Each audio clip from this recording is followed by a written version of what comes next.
Hi, welcome to Coding Bootcamp's YouTube channel. Subscribe now and join our live stream session later. See you.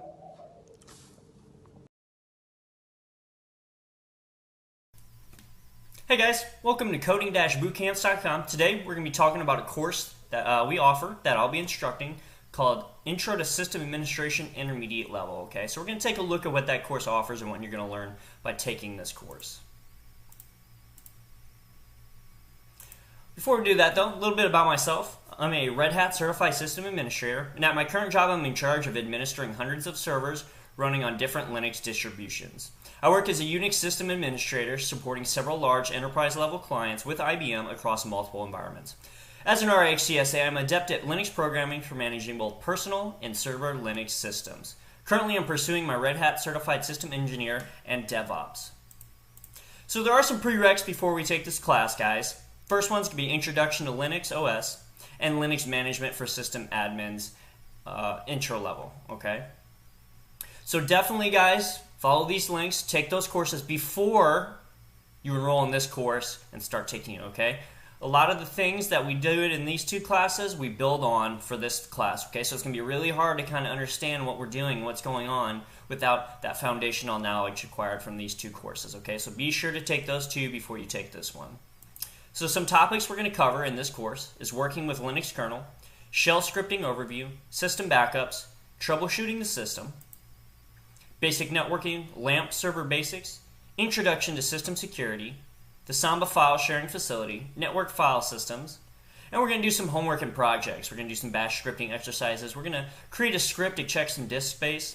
We're also going to set up a cron job for a MySQL backup. Okay.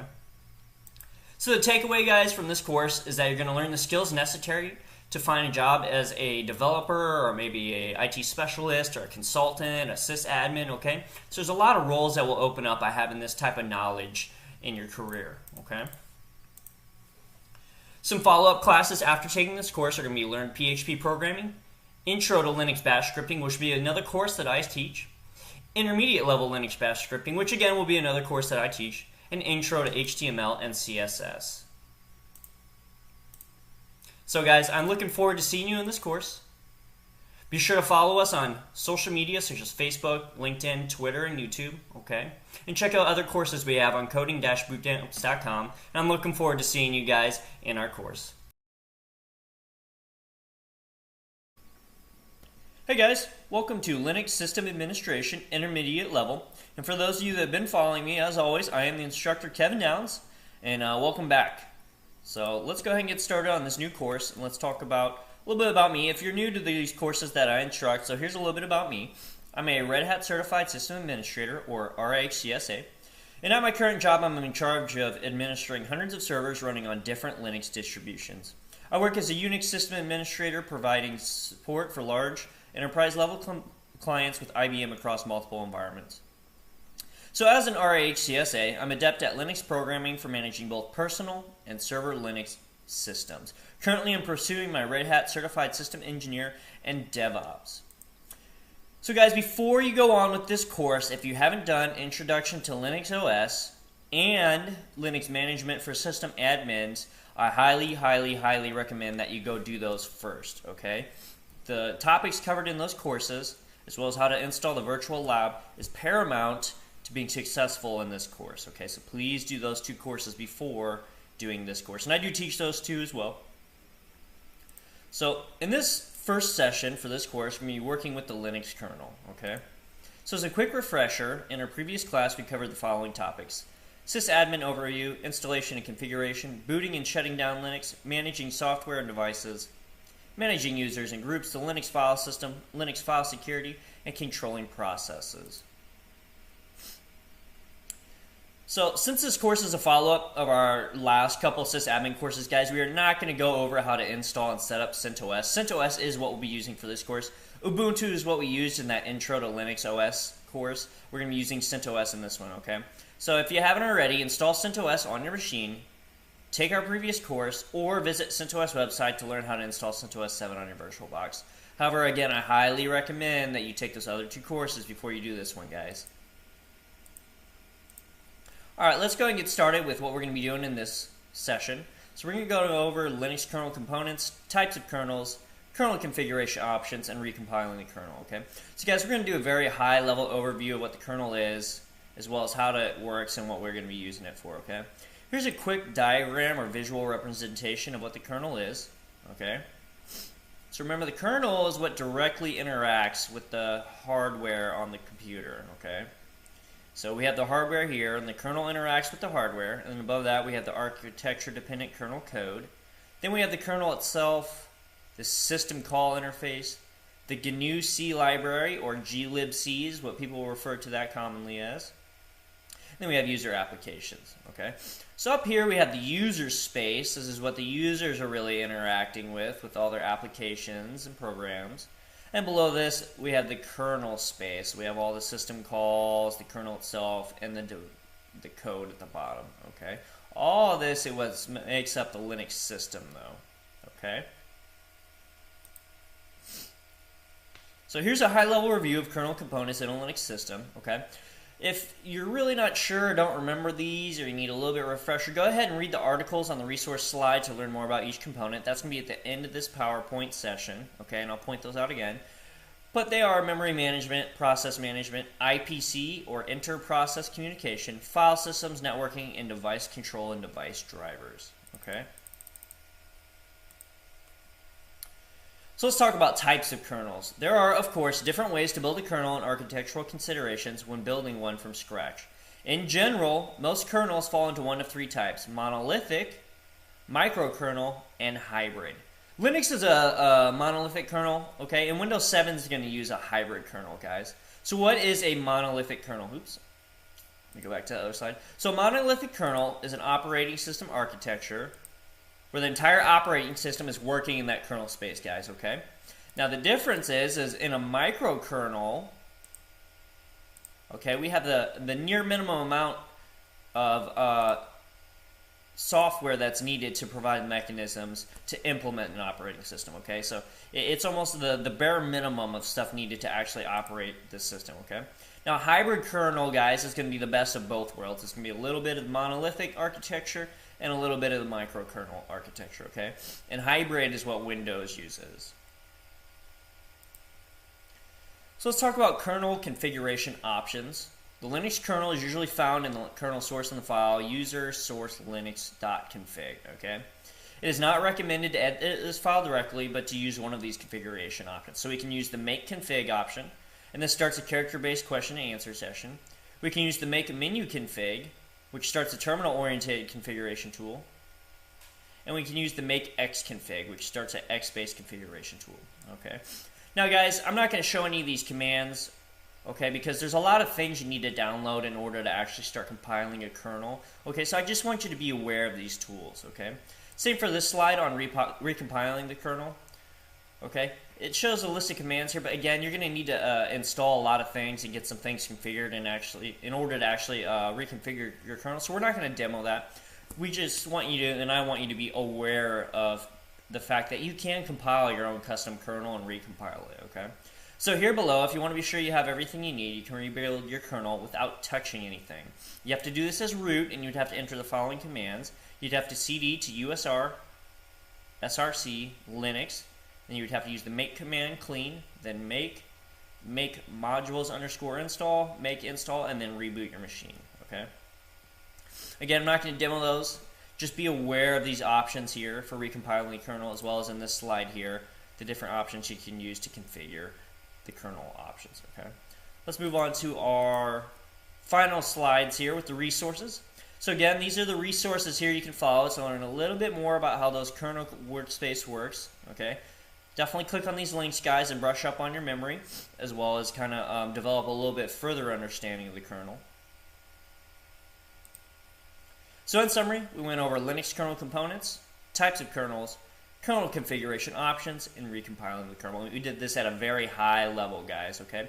As a sysadmin, you're not going to be delving too deep into the kernel itself. You just need to be aware of what it is, how it works, and maybe need to look into the process of configuring it manually. So next session, guys, we're going to cover shell script fundamentals, bash shell syntax overview, and shell script examples. As always, guys, follow these links if you need a little bit of extra help. We have weekly and monthly plans available for private tutoring sessions for sysadmin, as well as private tutoring sessions for Linux and Bash scripting. Thank you so much, guys. Looking forward to seeing you in session 2.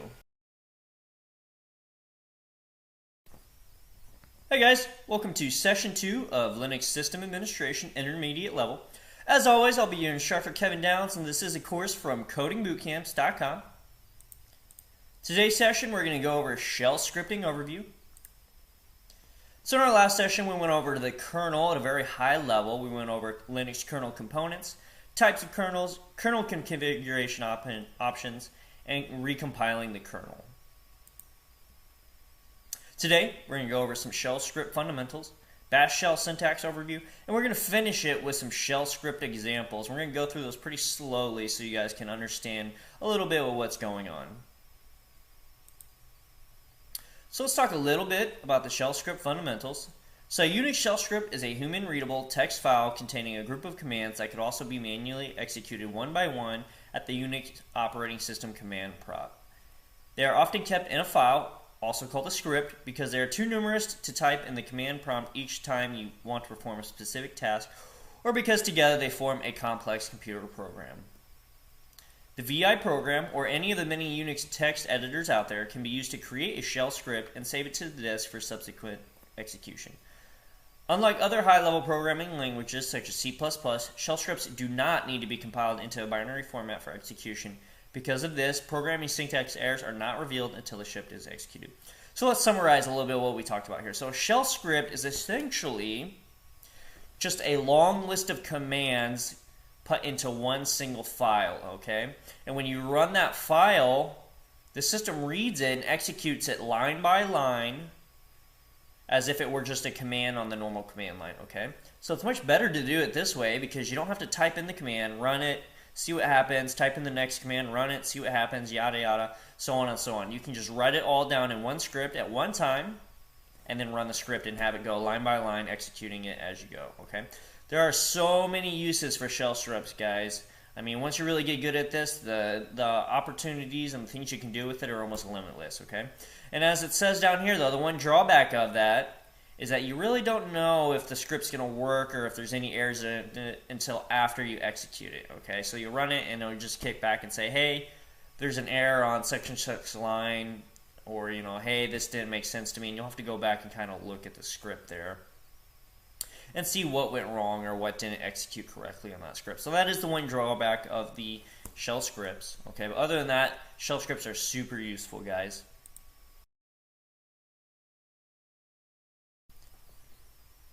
Let's go over the bash shell syntax a little bit, kind of overview what's going on in this. So the following is an example of a bash shell script, okay? So we have this first line here, and this is called the hash plane, okay? So this is going to be the first line of every script you write. You always need to put this first. What this is doing is this tells the program loader what interpreter to use when going through the script, okay? So this is telling the interpreter to use the K-shell interpreter, okay?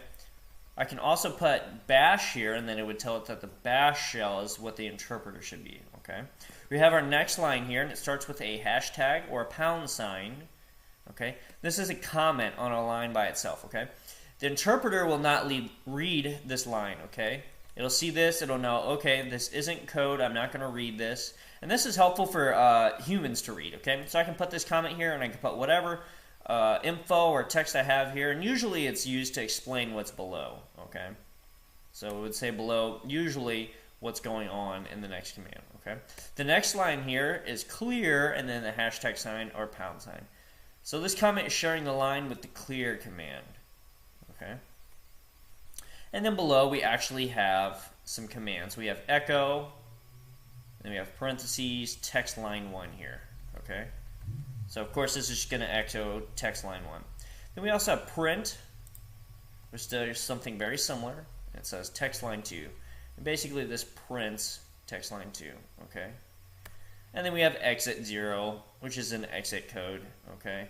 And this can be used to actually test some things out in your code.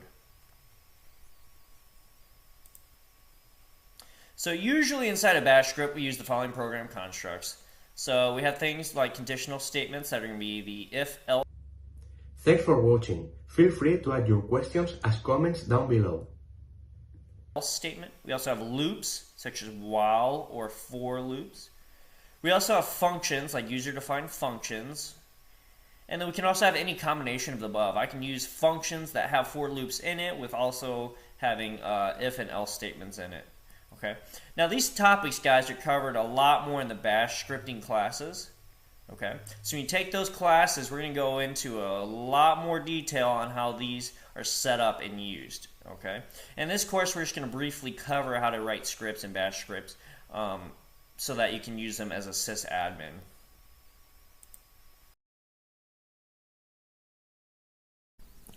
Alright guys, this is where we can actually start to have a little bit of fun with the shell scripting, okay? So we're going to look at some shell script examples. We're going to even write a few shell scripts, okay? Guys, we're going to go through this as best we can. I'm going to try and give you the best crash course I can on how to write some shell scripting.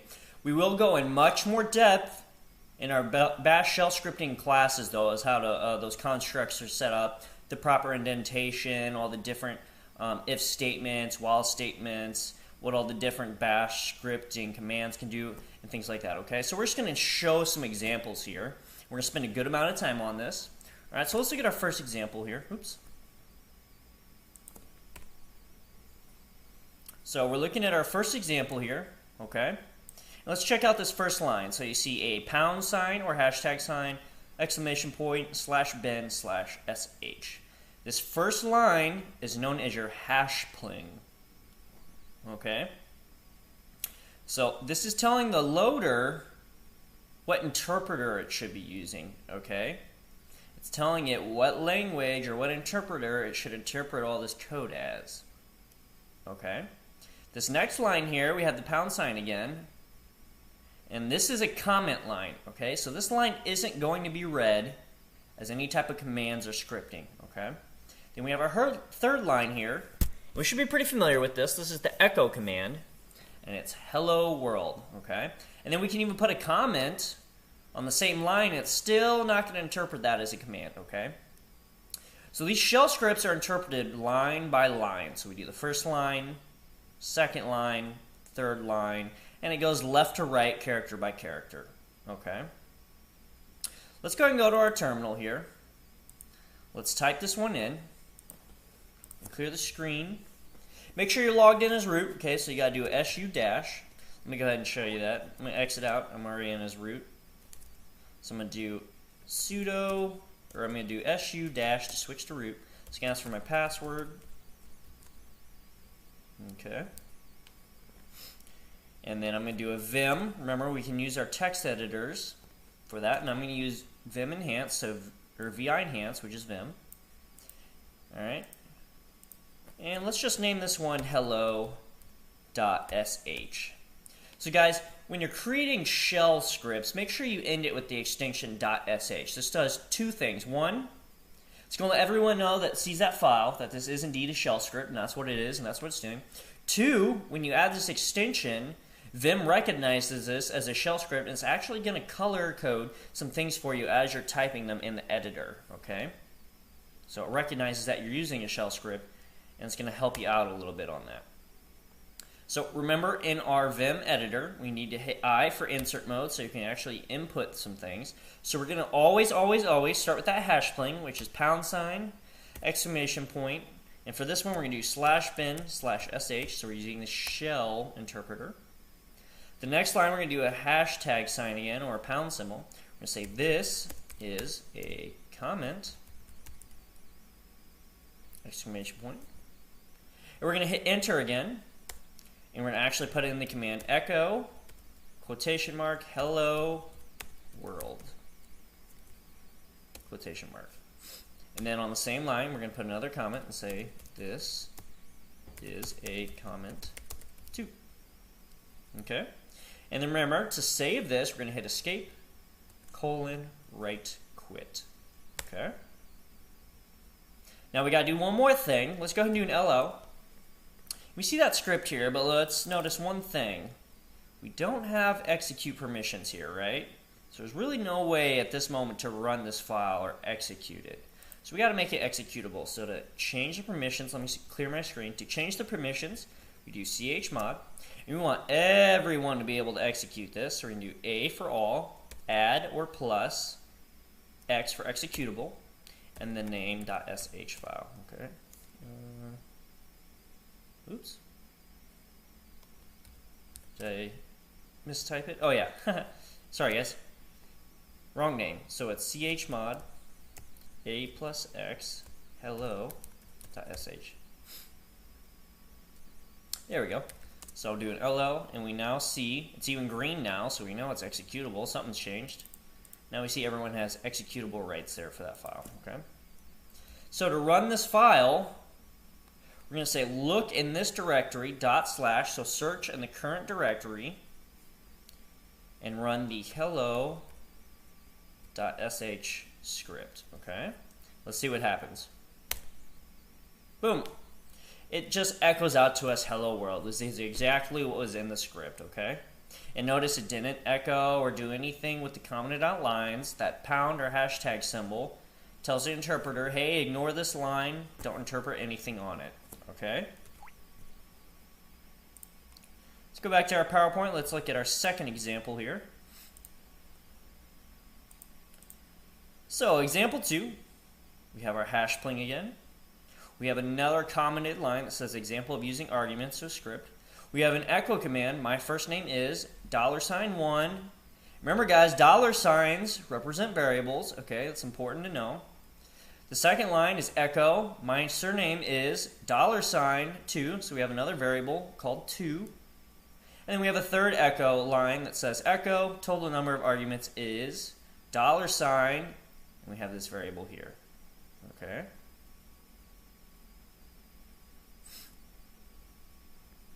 So guys, if you've never seen the word surname before, that just means last name.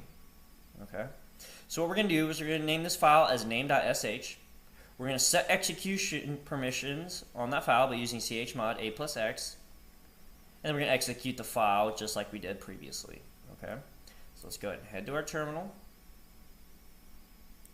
And let's go ahead and do that. So we're going to do vim. We're going to name it name.sh. So we're putting that shell script extension on it. Okay. We're going to hit I for insert mode. Okay. And always start with the hash pling. So pound or hashtag sign, exclamation point, /bin/bash. Now guys, here I can put, K shell, KSH. I can put Z shell, ZSH. I can just put shell like we did in the last example, or we can use bash. Bash is what you're typically going to be using each time. This, again, is just telling the interpreter, or the loader, what interpreter to use, either K shell, Z shell, bash shell, okay? Now this is important for coding. It doesn't mean too much to us right now, but for coding, if we ever want to use our code in other shells, we may want to use one that's most friendly across all shells, okay? So we're going to go to our next line here. We're going to add a comment. So this line will not be interpreted. We're going to put example of using arguments to a script. We're going to go to our next line. We're going to put echo. My first name is $1 and the end quotation. Now guys, it doesn't matter if I put a space in between these two lines. This is just going to be read as a blank space, and nothing's going to matter or happen. So we can put as much space as we want in between these lines, and it doesn't matter. Okay, so it's up to you, your preference on how you want it to look. We'll put echo again. Put my surname is $2. Then we're going to do a third echo. Echo total number of arguments is $, and then pound or hashtag symbol, okay? And we're going to save this, so we hit escape, write, quit, okay? And now what we're going to do is we're going to add some arguments to the shell script. But before we do that, let's do an LL. What do we notice about this shell script? It's not executable, right? So we got to make it executable. Let me clear my screen. So we're going to do chmod, because we're changing permissions. Want everyone, all, and we want all to have executable permissions. So name.sh. Okay. Do an LL, and now we see name.sh is executable for everyone. Okay. Clear my screen. Let's go back to our PowerPoint real quick and see what we're going to be doing here for this particular shell script. So what we're going to do, we change permissions, all plus executable. We're going to run it using that / again, but now we're going to add 2 arguments to it, Hans, Lloyd. We're going to supply that shell script with arguments on the command line. All right, let's see what happens when we do that. Okay. So we say use in this current directory, look in this current directory, name.sh. Okay. Say Hans, Lloyd. Let's see what happens when we run it and add these 2 arguments. My first name is Hans, my surname is Lloyd, total number of arguments is 2. Huh, interesting. Alright, well what happened there? Let's check it out. So guys, what happened is we ran the script, but we added 2 arguments to it, okay? And those arguments were stored in these variables here. So Hans was stored in this first variable, 1. Lloyd was stored in the second variable, 2. And then this variable ran the number of arguments. Okay? Let's see what happens when we put a third name in there. Alright? So let's run the / name.sh script. Okay. Or actually, before that, why don't we even just put a different name? We can put my name and let's see what happens. Okay, so again, I put my first name is Kevin. My surname is Downs. The total number of arguments is 2 again, okay? Let's see what happens. Actually, for that, let's see what happens if we add 3 names in there. So let's just make up a name. Let's say / name.sh. We're just going to make up a name. Troy, Andrew, Anderson. Okay, just a made up name here. Let's see what happens when we run the script with 3 arguments. Okay, well it kind of worked. We have my first name is Troy, yeah, that's right. And then we have my surname is Andrew. That's not right. Andrew is the middle name. But it did count the number of arguments, right, which was 3. So what's going on here, guys? Well, if we look at our script, we notice we only set up 2 variables here, right? So that first argument went here. The second argument went here. Well, we didn't have a spot for a third argument, did we? We do have a spot to count the arguments, but we don't have one to count a third argument. So let's modify this a little bit. We'll hit I for insert. We're going to add another echo line. We're going to say my middle name, name is $2 quotation mark. We're going to change this to 3 here because it's the third variable. We're going to escape, right quit. Now let's run that command again.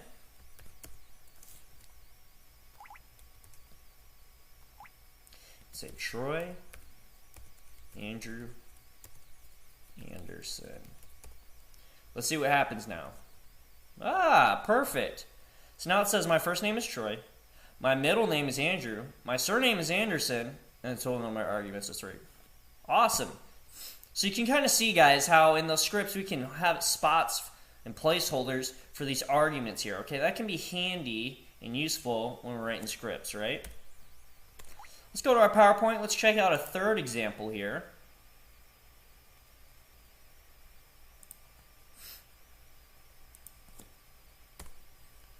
Oops. So example 3, we got a little bit more going on here, a little bit more complexity. So what we're going to do is we're going to vim and create a file named comment_example.sh. And in that, we're going to start with our hash plane. Okay. We're going to actually add some numbers here. So we're going to do a commented line. It just says add 2 numeric values. And guys, these commented lines are usually for explaining what's going on in our code. Okay, these are actually usually be a lot longer. I mean, these comments can actually be about a paragraph long, and they usually explain what's going on in the code. Okay, that way when you go to look at someone else's script, you can see these comments and say, hey, this part of this script is doing such and such, you know, here's how you want to run it, here's why you want to run it, make sure you don't do this or that, etc. Okay, so these comments can be very long. All right, and then we have an actual arithmetic going on here. Okay, so these double. If you have enjoyed watching this video, please subscribe to our YouTube channel. Thank you. Parentheses, guys, allow arithmetic expansion and evaluation. Okay, if we just had single parentheses here, this plus sign and this equal sign might be interpreted a little bit oddly. Okay, so with this double parentheses, this is being interpreted as adding these two together. Okay, and we have a variable here called sum. We're setting that variable sum equal to 25 plus 35. Okay, then we have another commented line here that says print the result. It says echo $sum, so it's calling the variable sum. Okay, which is defined here up in the code.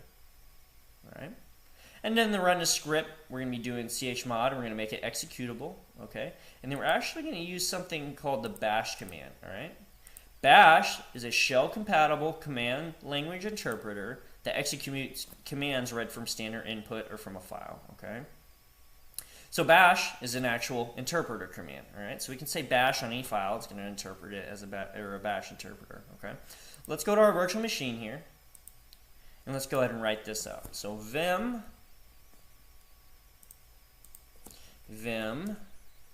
comment underscore example dot sh, enter. Okay. Oops.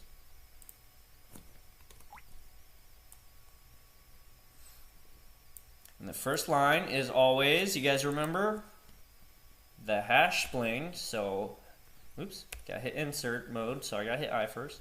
So, pound or hashtag symbol, exclamation point, /bin, /bash. Excuse me. So we're telling the loader what interpreter to use. We're going to hit enter. We're going to add a comment here that says add to numeric values. We're going to go to our next line. We're going to do double parentheses sum. So we're setting the sum variable equal to 25 plus 35. We're going to close that parentheses. Notice here, Vim is nice because it's actually showing you where these parentheses open and close. We have two of them, right? So we have the second set there, and it shows where that second set is set up, and it also shows where the first set is set up, okay? So that's kind of a nice feature about Vim. That's why I like using Vim. So we're going to do another line here, and I am going to separate this with a space just so it reads a little bit easier. I'm going to say print the result. And we're going to do echo. We're going to call that variable, so $sum that we defined earlier. Okay. I'm going to hit escape, write, quit. Okay. Now, what do we got to do next, guys? I can't run this script as it is, right? I have it right here. What do I got to do? I got to make it executable. Okay, I'm going to clear my screen. So I'm going to chmod a plus x, so all or everyone has executable rights, comment underscore example dot sh. Oops.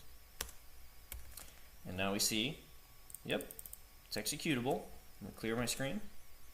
This time, instead of doing /, we're going to do bash comment underscore example dot sh. Okay? Perfect. So the bash command interpreted that shell script, and it spit out 60, okay? So it just added up those two numbers, and it echoed what those two numbers added up to, okay? We can even change those numbers.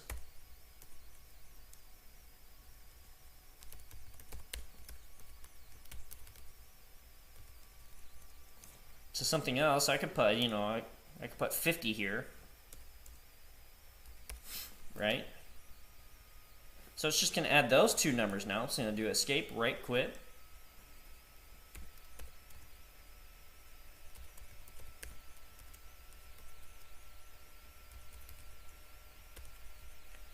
Okay. There you go. You just added 50 plus 25 now. All right. So that's all that's doing.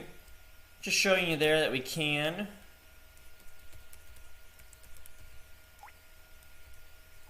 oops, got it backwards. Comment example. Just showing you that we can do arithmetic inside of our scripts. Which I know you're thinking right now, well, why wouldn't I just use a calculator to do that? You know, that'd probably be easier. But guys, later on you realize that this can actually be quite useful when you need to actually add certain things up in a shell script, okay? It wouldn't be as simple as, hey, I just need you to add 10 plus 5, right? It might be something like, hey, I need any IDs over a certain number, you know, to be flagged, or, you know, something like that, okay? So there's a lot of use for this just outside of actually adding up two numbers. So we're going to quit out of this. We're going to go to our next example in the slides. So let's head back to our PowerPoint.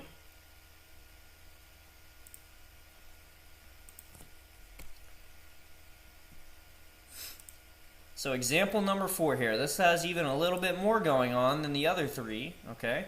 So let's take a look at what's going on here. We're going to create a file. It's going to be called username.sh. We're going to start with our hash pling always, right? We're going to start off with echo, and we're going to say enter username. Then the next line is going to be read username. So we have a new command here that we haven't seen before. It's called read. And what this does is it takes the user input and stores it into a variable. In this case, the variable is username. Okay, we don't have to put a $sign here. We're not calling a variable. The read is storing the info in the username variable. Then we have our next line. It says echo enter password. So that's going to display on the screen. It says enter password. Then we're going to run that read command again. It's going to take the user input from that and store it in the password command. Okay. And then down here we have an if-then statement. So we start off the statement with if, and then we have 2 square brackets, a parentheses, we have a $sign username, so now we are calling the username variable, which was set up here. We have 2 equal signs, and then we have the string admin in quotation marks. Then we have a double ampersand for and then we have the $sign, meaning variable, and we have the variable password here, which was set up here, or will be set up there. Then we have double equal sign and the string secret. Then we close the parentheses and close the double brackets. And then we do semicolon space then. Then we're going to do echo. And we're going to use the string valid user. And we're going to do else echo the string invalid user fee. And then we're going to make that executable. We're going to run it with /username.sh. So let's go to our terminal. I'm going to explain it even a little bit better once we get it written up. Alright. I'm going to clear my screen so we get a little bit of space back. Okay. So we're going to do vim username.sh. Okay. I for insert. We want to be able to edit this file. Always start with the hash pling. So hashtag or #, exclamation point, /bin, /bash. We'll go to our next line here. We'll say echo, enter username. Okay. The next line is going to be read username. Okay. And then echo again, enter password. And the next line is going to be read password. Okay, I'm going to create a little bit of space here. I'm going to do if, double bracket, double square bracket, parentheses, username variable is equal to the string admin and double ampersand, the variable password is equal to secret, the string secret. We'll close that parentheses. I'm going to close that double bracket, semicolon, then, and notice what happens here when I hit enter. It actually indents it for me, right? So when we're setting up these if-then statements, the next line is going to come under this if statement. And Vim does that for you because it recognizes this as an if-then statement, okay? I'm going to put echo here, valid user. Okay? I'm going to hit enter. And right now, it's lined up with echo, but I'm going to put else, and watch what happens. It brings it back to that if. Okay, I'm going to explain the importance of indentations here in just a second. Okay, say else. Notice it indents back to this echo line here. Echo invalid user. Okay, notice what happens when I type the N here, fee. It brings it back in line with if else. Okay, and then we're going to hit escape. So I'm going to explain this line by line again. So this is our hash pling. This is where the loader tells it what interpreter to use. So we're going to use bin bash. Then you guys should know what echo does. It displays this on the screen. Read is taking the input from the user and storing it in username. Echo is going to output this to the screen again. Read is going to take your input and store it in password. And then we have this if-then statement, guys. Okay, so how if-then statements work is we have if all of this is true here, all of this is accurate and true, then do this part here. Else, if it's not true or it isn't accurate, do this, and then fee. So guys, this fee is probably pretty strange looking, I would imagine, right? Kind of weird. Like, what the heck is fee? Well, fee is just if backwards, okay? So you flip this around, you get fee. This is how you know that the if-then statement is done. Okay, that's just how you end an if statement, is you spell if backwards. Okay. The indentations are important because remember, we're saying if all of this is true, then do this. This is called nesting, guys. I can actually have as many lines as I want underneath this if part. I could say echo valid user, echo good job. Okay. And then I could say make directory new user. Okay? So if all of this was true, then it would echo valid user, good job, and it would actually make a directory called new user. Okay? So I can put as much as I want under this part, and it'll do all of that only if all of this is accurate and true. Okay? I'm going to get rid of these parts so we stick to the original code. If all of this up here isn't true or accurate, then else this will happen. And again, I can put as much as I want here. Echo invalid user, echo bad job. And I could say, hey, remove remove r/. This is really bad. This will remove your whole directory. This is a bad thing to do. This will actually delete the whole system. Okay, so I'm definitely not going to do that. Okay, but just as an example,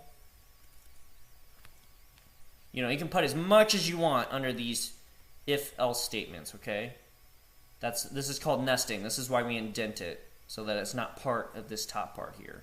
Okay, and that's why these are lined up. It's because these are brand new statements here. Okay. All right, let's talk about what's really going on in between these brackets and parentheses. Okay, so this is a variable here. We see that with the $sign. And it's the username variable, which is going to be defined up here when the user inputs something, okay? We have a double equal sign here, which is saying that this has to be equal to this, okay? We could actually put exclamation point. It would mean this cannot be equal to this. This is not equal to that. That would mean these two could not match for it to be a true statement, okay? And we have a string here. That's what these quotes saying, meaning that has to literally equal these words, a literal string, okay? Then we have a double ampersand symbol, meaning that this statement is only true if both parts are accurate and true, okay? So we can even type in admin, but then if we type in anything else other than secret, then this whole statement won't be true because we're saying that both parts have to be true and accurate, okay? And then we have our other variable here, which is password, which again is going to be defined up here from the user input. And we have that double equal sign again, meaning that this part and this part Thanks for watching. Please like and share this video. here have to be equal. And then we have the literal string again, secret, meaning that it has to be secret.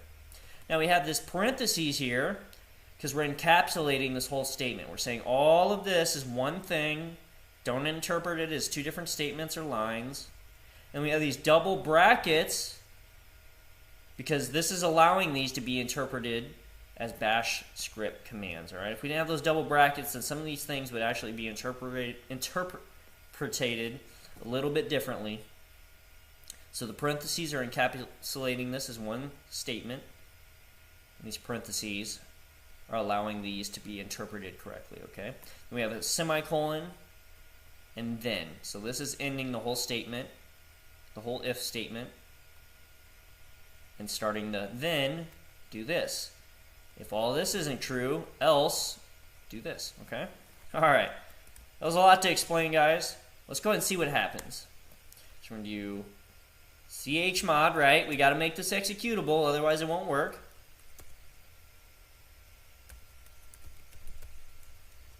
Okay, so, yeah. Is it executable? Sure is. Let me clear my screen. So we're going to do ./username.sh. Enter username. Okay. Admin is the username. Enter password. All right, secret. Valid user. Perfect. So what happened there, guys? Well, if we see in our script here, I typed in admin for the username. Okay, admin equals username variable. Perfect, that's accurate and true. And I typed in secret, which does equal the password variable here. Okay, so both these statements were true and accurate. Then it did this. It echoed valid user. All right. Cool. Well, let's see what happens when we put only partially true stuff in there. So ./username.sh. Enter username, admin. Okay. Enter password. Baloney. Invalid user. Huh. Alright, let me clear my screen. So what happened? Well, I did put in admin for the username, so this part of the statement is true, but I put in baloney for the password. Okay, well, because we have these two ampersand symbols here, this part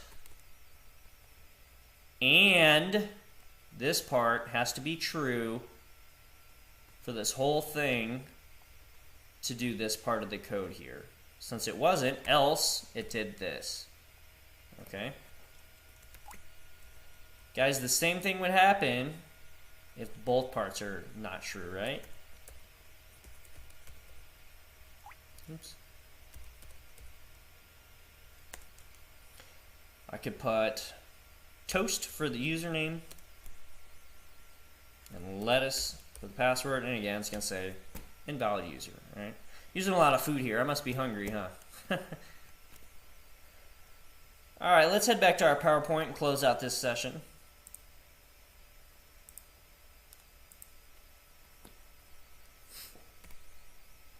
So guys, as we saw in those previous 4 examples, bash scripts are very powerful tools that can be used for sysadmins to automate their routine tasks. They're also very popular among DevOps developers. Okay, they're going to use scripting a lot to automate things, create different applications, users, and platforms. Okay, guys, if you want to really learn bash scripting in depth, take the following classes, which are highly recommended: Intro to Linux Bash Scripting and Linux Bash Scripting Intermediate Level. Okay, I will be teaching both these courses, so if you've enjoyed following me so far, go ahead and follow me to these courses as well. And guys, this is really what separates an okay or mediocre admin from the really good or great admins. Okay, if you can really script good and use bash scripting to your advantage, that's going to really set you apart from everyone else. So it's really recommended that you guys do these courses and get good at bash scripting. Okay, so in summation, we went over shell script fundamentals, we went over bash shell syntax very briefly, and we even went in depth into some shell script examples. But this only scratches the surface, guys. There are so many things you can do with shell scripting. Okay, in the next session, We're going to go over backup concepts and strategies, using backups with the tar command, system backup options, and the XFS dump and XFS restore commands. And XFS are system files, guys, and these are the specific functions for those file systems. Be sure to follow these links for private tutoring sessions for system administrator management. There are weekly and monthly plans available, as well as Linux and Bash scripting private tutoring sessions. Thank you so much for joining me, guys. Looking forward to seeing you in session number 3. Hey guys, welcome to session 3 of Linux System Administration Intermediate Level. As always, I am your instructor, Kevin Downs. Today, we're going to be going over system backups. In our last session, we spent a lot of time on shell script fundamentals, bash shell syntax overview, and shell script examples. Okay, we spent a lot of time on that, kind of going over some examples there. Today, we're going to be going over backup concepts and strategies, user backups with the tar command, system backup options, and the XFS dump and XFS restore commands. Okay. First, let's talk about backup concepts and strategies. A system backup is the process of backing up the operating systems, files, and system-specific useful essential data.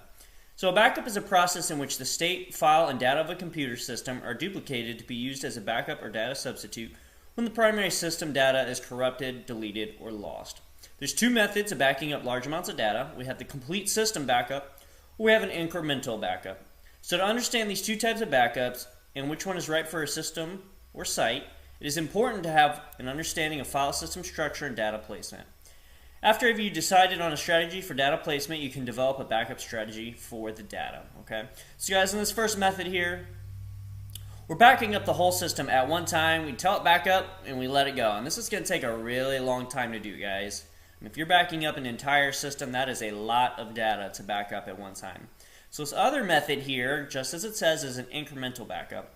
It'll back up one part, and then it'll back up a second part, yada yada, until it completely backups the whole system. So this is useful, guys, because then if we need to pick it, do something in between backups, we can pick it back up where we left off, and we can do some work in between these backups. That way we're not slowing down the system too much, okay? Or maybe we don't want to back up a whole part of the system. Maybe we just want to back up a specific part. So that's where this one really comes in handy here.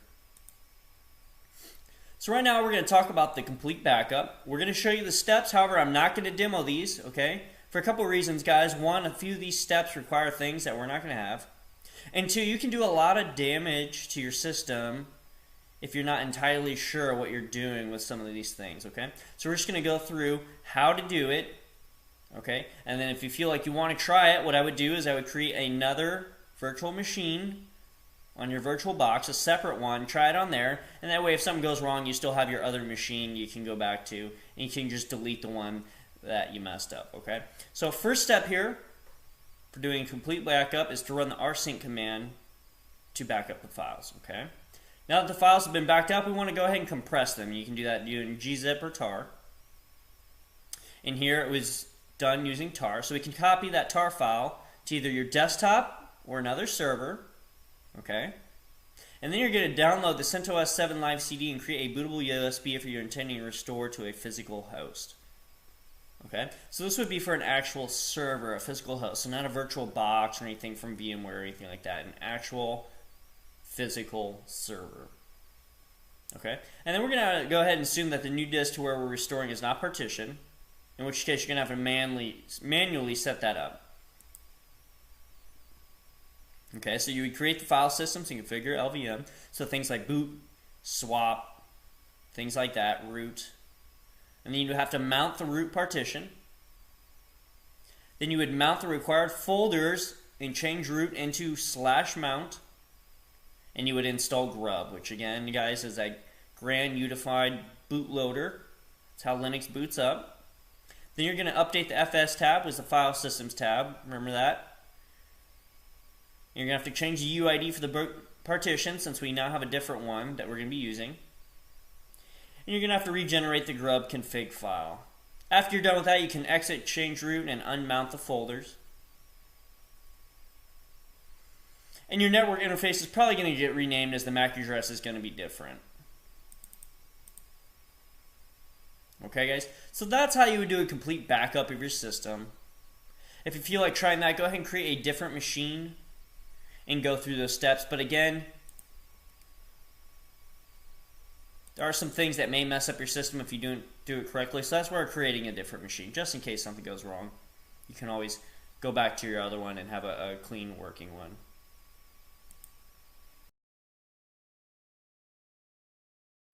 Alright guys, we're going to go ahead and look at user backups with the tar command. We've used the tar command before to back up specific files, but we can also use the tar command to back up entire file systems. Okay, so the following is an example command of how to archive your system. So we have tar-cvpzf. Okay, that's a lot of flags, and we're going to go over those here in a second. Then we have the name of the backup file, which is backup.tar.gz, and remember, we always put .gz extension. We're going to be doing gzip. Then we have space -- exclude equals / backup.tar.gz space -- 1 - file - system / okay. So understand what's going on here. We're going to break down each part of it. So we have all the different flags here. We also have the tar command. So tar is the command that creates the archive and is modified by each letter immediately following it, which are the flags. So we have C for create, V for verbose, which is going to show us exactly what's going on the screen. We have P for preserve, which preserves the permissions of the files put into the archive for restoration later. Okay, so all the permissions on this file are being preserved. Okay, so we don't have to change them later on when we create those files. So we have Z, which is gzip, so we're compressing via gzip in file name, meaning we want to name the file, okay? So this specifies where to store the backup, which is backup.tar.gz. And it's going to be stored in the current working directory. Okay?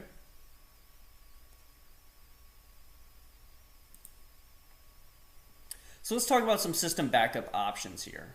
There are many methods to provide backup and recovery. Choosing the best process for you or your business will have to take several factors into account. First one we should think about is recovery time objective, or RTO. So basically this is looking at how fast should data be recovered. Okay? Can you continue to operate if your data is not recovered for a day, a week, etc.? Okay? The next one is going to be RPO, or recovery point objective. So this is asking how much data can be lost. Can you lose 2 hours, 2 days, or even 2 weeks of data? So let's look at an example here, or have a little bit of an idea here of maybe what we're looking at. So if you can withstand losing 1 week of data, then a weekly backup would be sufficient. Okay? But if you can only withstand losing 1 day, then you probably need to employ a nightly backup. Okay? So that's kind of what we're looking up here. Is how much data can be lost. We're looking at RPO here, right? You know. So we're saying if we can do with losing a week of data, then well, we can probably get away with running a weekly backup. But if we can really only lose a day of data, then we should probably be employing a nightly backup. Okay. So RTO and RPO are both business metrics that can help you calculate how often to perform data backups. However, there are some key differences between the two, guys. So we have assessment basis. RTO reflects your overall business needs. It's a measure of how long your business can survive with IT infrastructure and service disrupted. In contrast, RPO is just about data. It determines how often to back up data and does not reflect other IT needs. Okay? So remember, RTO is how long can your system be down. RPO is how much data can be lost. Okay? So we also have to look at cost relevance. The costs associated with maintaining a demanding RTO may be greater than those of a granular RPO. Okay, and that's because RTO involves your entire business infrastructure and not just data. Again, RTO takes into account other IT architecture aspects. Okay, RPO is all about how much data can be lost. We also have to look at automation for these backups. So meeting your RPO goals simply requires you to perform data backups at the right interval, okay? Which we looked at earlier, weekly, daily, monthly, things like that. Data backups can easily be automated, and an automatic RPO strategy is therefore easy to implement. However, RTO, on the other hand, is more complicated because it involves restoring all IT operations. It's virtually impossible, guys, to achieve RTO goals in a completely automated way, but you should strive to automate as much as you can on these backups. Okay? There's Thanks for watching. Feel free to add your questions as comments down below. going to be some things that you simply cannot automate by bringing up your IT systems, okay? And disaster recovery plays a big role into this RTO aspect, okay? So disaster recovery is something like a tornado or hurricane comes in, takes down your whole data center, and you got to figure out, how do we get everything back? How do we get all these systems back up and running? How do we get all the data back? How do we make sure everything's functioning correctly and all the important documents and data still there, okay? So that's all the different things you got to think about with RTO. And we also got to think about ease of calculation. So in some ways, RPO is easier to implement because data usage is relatively consistent and there are fewer variables. Because restore times involve your entire operation, not just data, it is more complicated. Again, looking at RTO. Restore times can be changed based on factors such as the time of day, or the day of week at which a disaster occurs. The RTO must be aligned with what is possible by the IT organization. If the minimum restore time possible is 2 hours, then an RTO of 1 hour will never be met.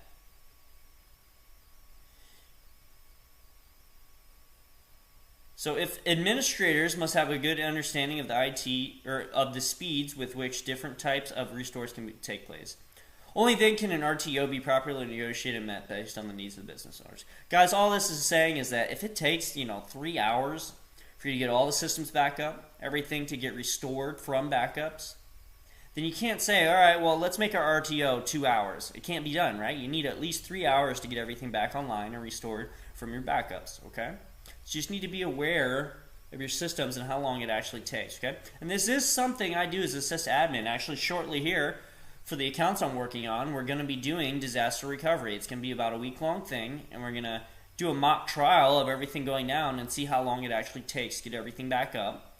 And we're going to make changes based off of what our findings are from this disaster recovery test.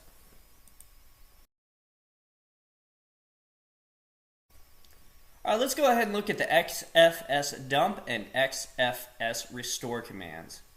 So guys, XFS is a file system, and XFS dump is an XFS file system incremental dump utility.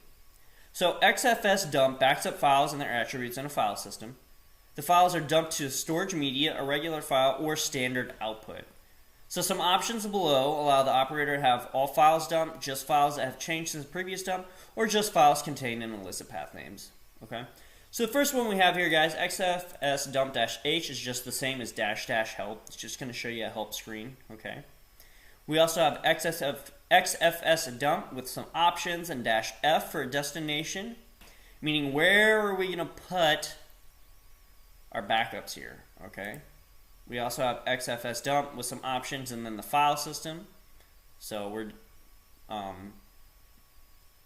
telling it what file system to back up. Okay. And we also have a value we can supply to it, which we're going to talk about here in a little bit. But this tells it what kind of backup to do. All right. Let me just show you real quick that -h option. So -help is always your friend, guys. I use it frequently in case I forget all the different flags available on different commands.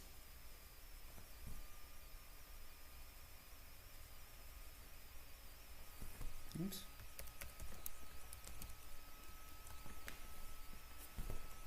So I can do XFS dump -h.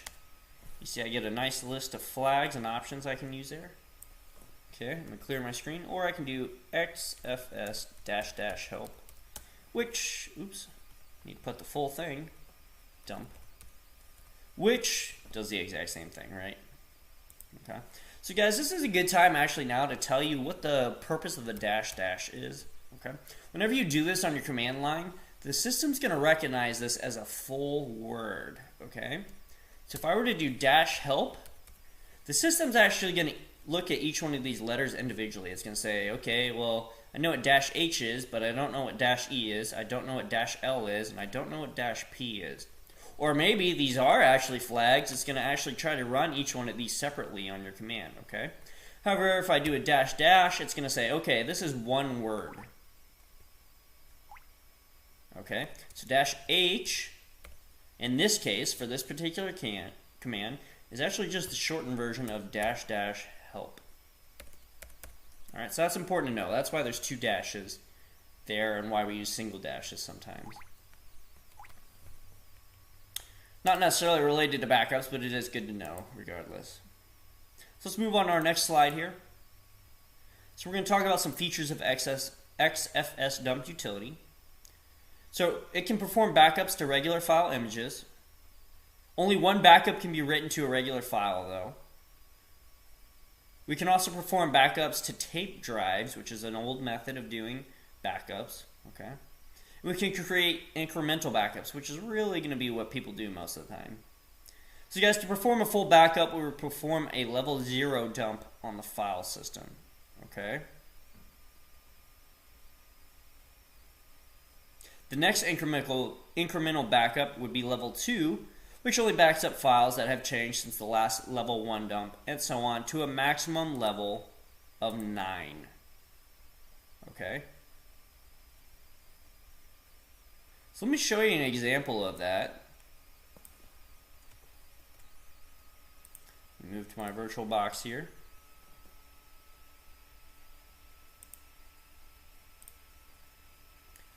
I'm not going to actually run the command because I don't want it to back up. It would take a really long time to do it. Or I'm not going to hit enter, but I am going to show you the command. So I could do XFS dump. I could do a dash L for level.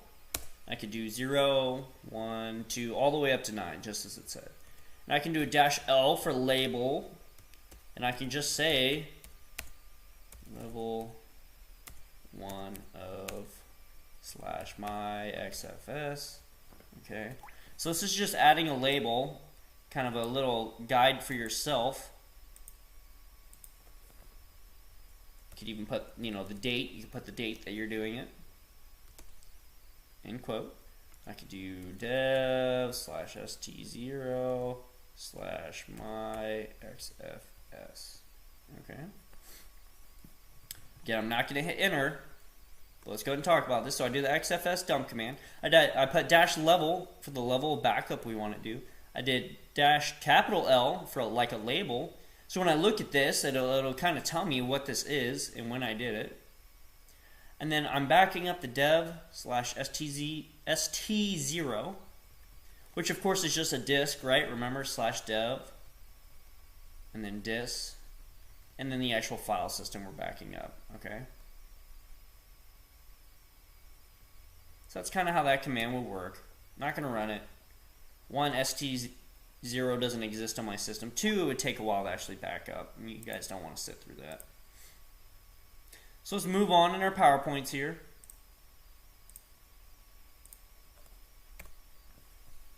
Let's talk about the other side of this, which is XFS restore. So XFS restore will restore file systems incrementally. Okay. XFS restore file systems from dumps produced by XFS dump. The two modes of operation are available. They're simple and cumulative. Okay. We notice we have pretty similar options below. We have dash H for help, dash F for the source of the restore, so where you backed it up, and then where we want to put the restore or the backup. Okay.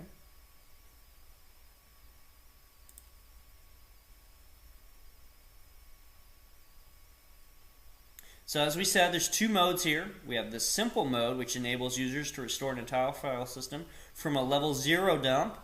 I'm going to go back a few slides here. Remember, a level 0 dump is a full backup. Okay, I'm going to go back to our slide. So this is the default mode. Okay, there is also a cumulative mode, which enables file system restorations from an incremental backup.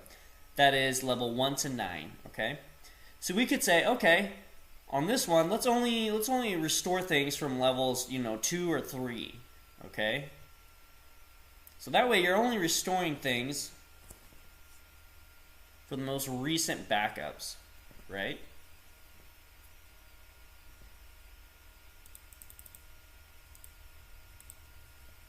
So in summary, guys, we talked about backup concepts and strategies, user backups with the tar command, system backup options, the XFS dump and XFS restore commands.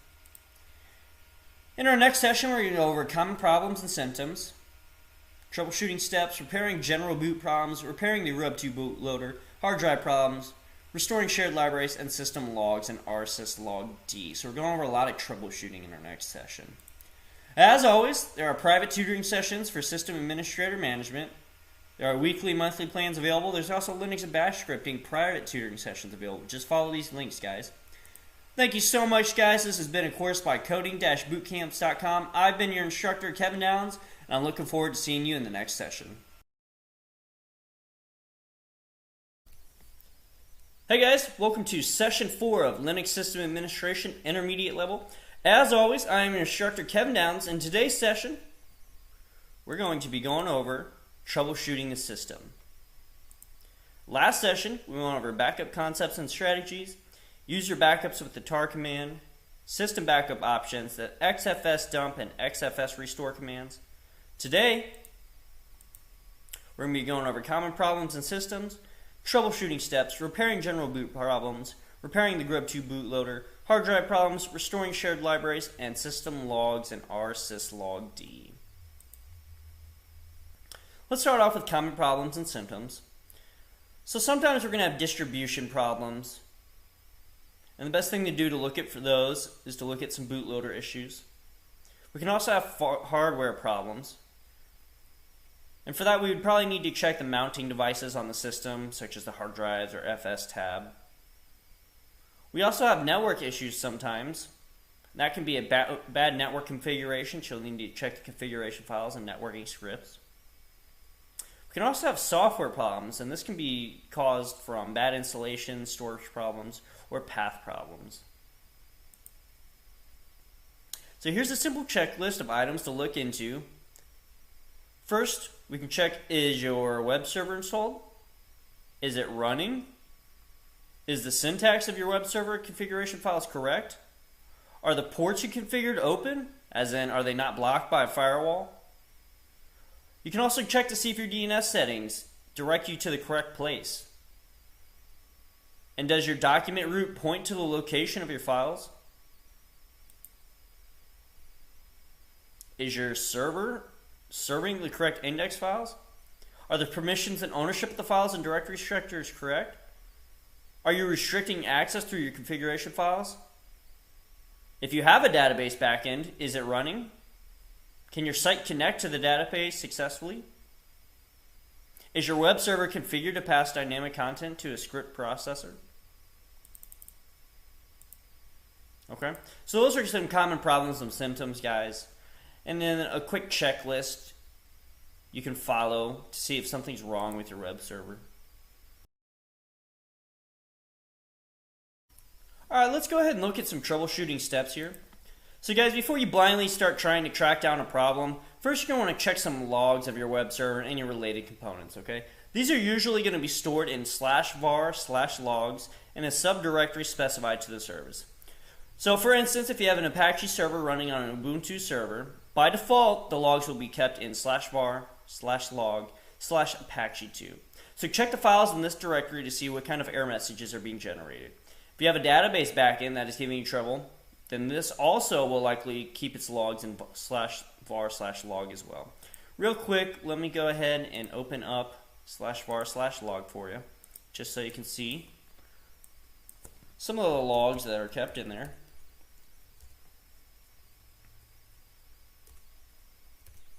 So it's cd change directory /var/log. We're going to do an ls. Let's see what's in there. Alright, we have a Samba directory, which is a Linux web server. We have the boot log here. Okay, we have the cron and cronny log, libvirt, sssd, wtmp, vmware log, xor log. So we got a lot of logs in this log one, right? And the more things we load onto here and set up, the more logs that are going to show up in here, okay? Let's go back to our PowerPoint, look at some more troubleshooting steps here.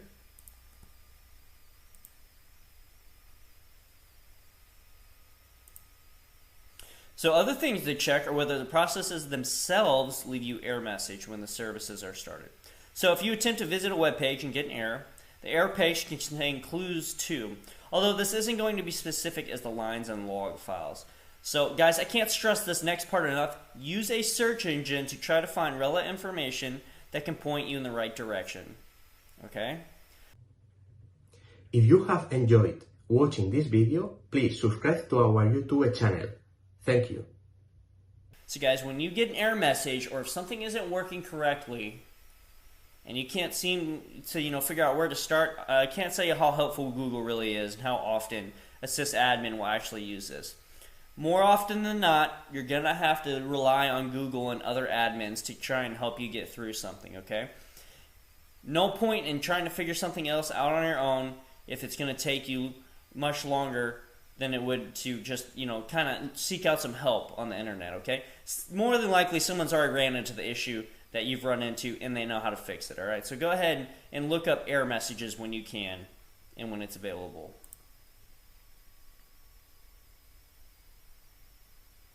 So let's talk about repairing general boot problems.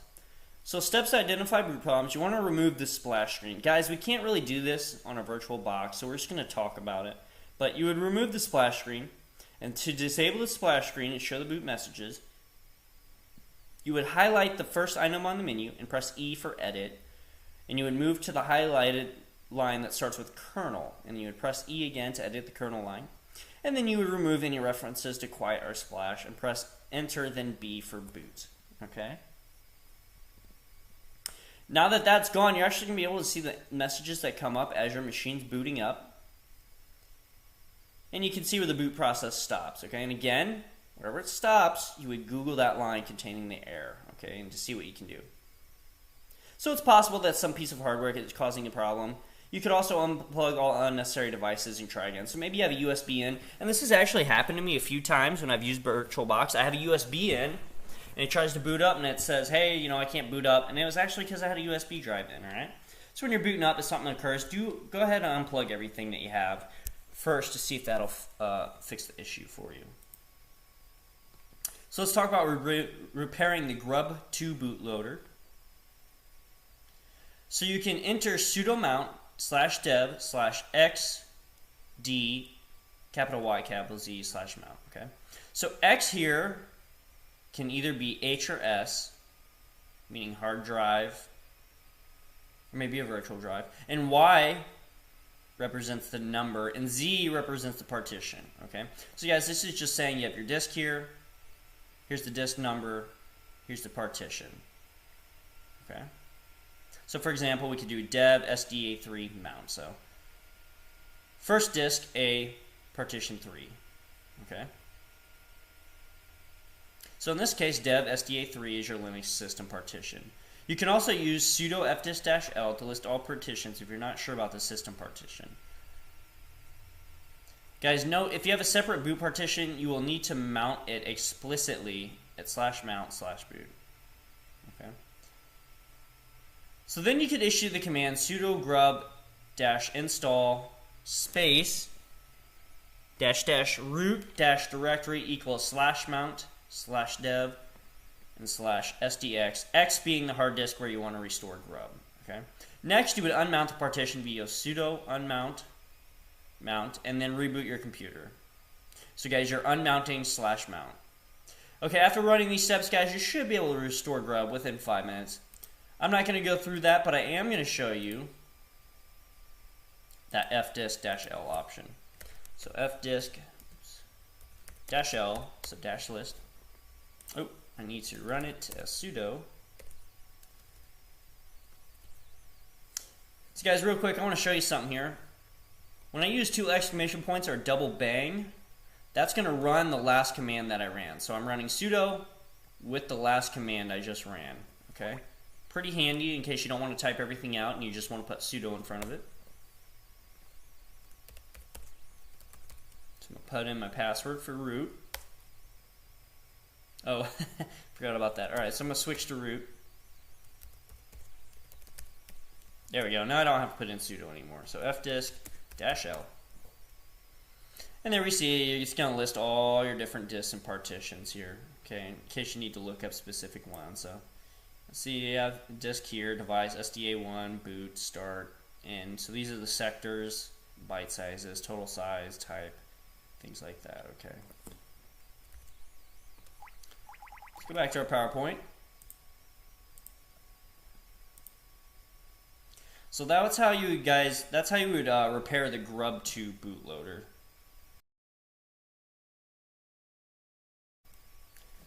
Let's move on to some hard drive problems here. So guys, it's often helpful to know what hard drives are connected to a system and what name was given them in the Linux directory.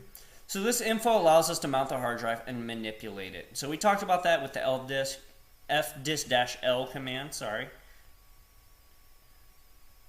So the answer lies within the favorite of troubleshooters, which is the live CD. Okay, so the live CD, if the device is recognized when booting from the live CD, we can run the ls pci-k to see what module it uses. Okay, guys, we don't have the live CD, right? We created it our lab from the .iso image, so we can't do this command here.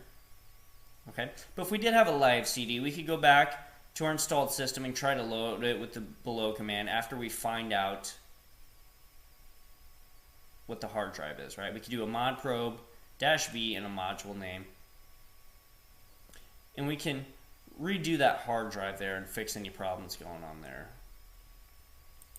Let's also talk about restoring shared libraries.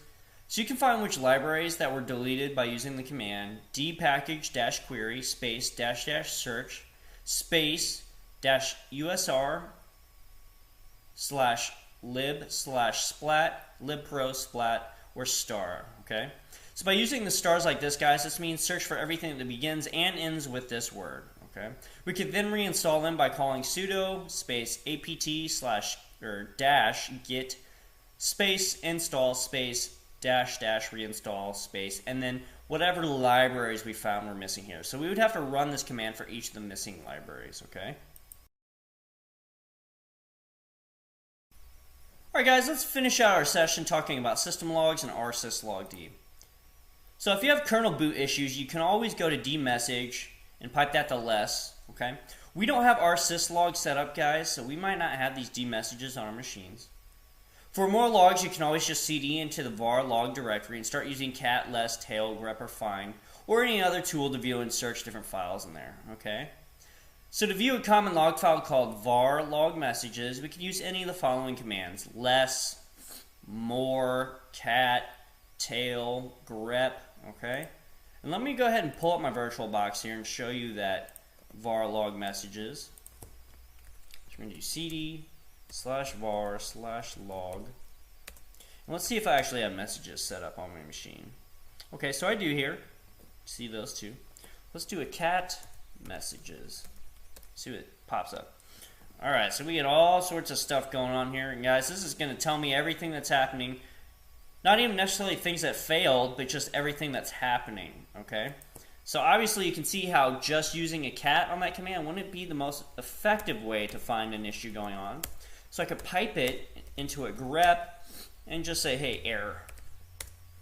Okay, well, now we actually see a bunch of error messages. Okay, internal error for gnome.shell desktop, debounce, things like that. Okay.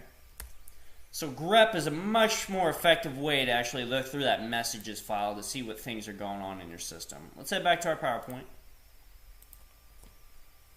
And guys, the -i on grep means case insensitive, okay? So this will actually look for everything spelled error, whether it's capital E or lowercase e or r. It just means case insensitive. Find everything that contains the word error, whether it's uppercase or lowercase. Okay? So let's talk about rsyslogd. So this is a system utility providing support for message logging. So support of both Internet and Unix domain sockets enables this utility to support local and remote logging. You can view its config file by typing the following command: vi etsy rsyslog.conf or ls etsy rsyslog.d. Now guys, like I said before, I don't believe rsyslog is set up on our machines by default. Okay, so if I do a vim/etsy/rsyslog.d, okay, yeah, so we do have that file, but like I said, nothing's really set up in here. Alright, so it's kind of a blank file for us. So I'm just going to quit out of this.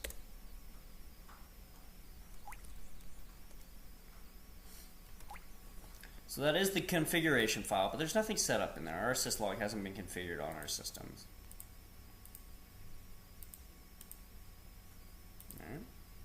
So guys, in short, /var/log is the location where you should find all Linux log files. However, some applications, such as HTTPD, have a directory within var log for their own log files.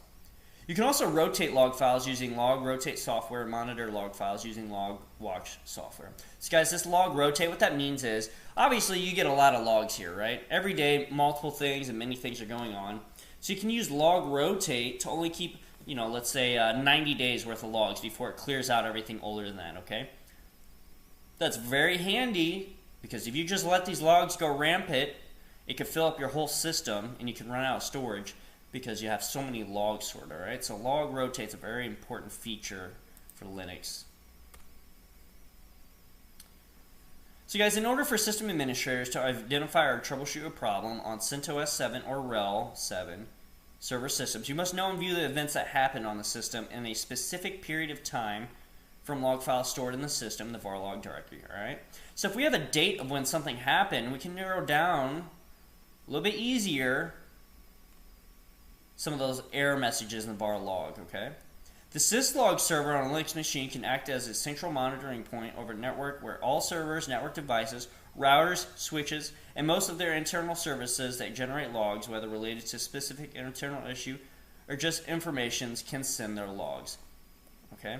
On a CentOS RHEL 7 system, our syslog daemon is the main log server pre-installed, followed by system journal daemon, or journal D, okay?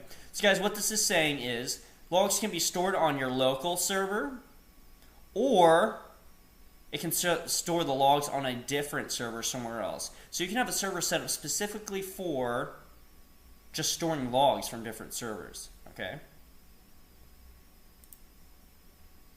And that's kind of what it talks about here. So our syslog server is built as a client-server architecture service and can achieve both roles simultaneously.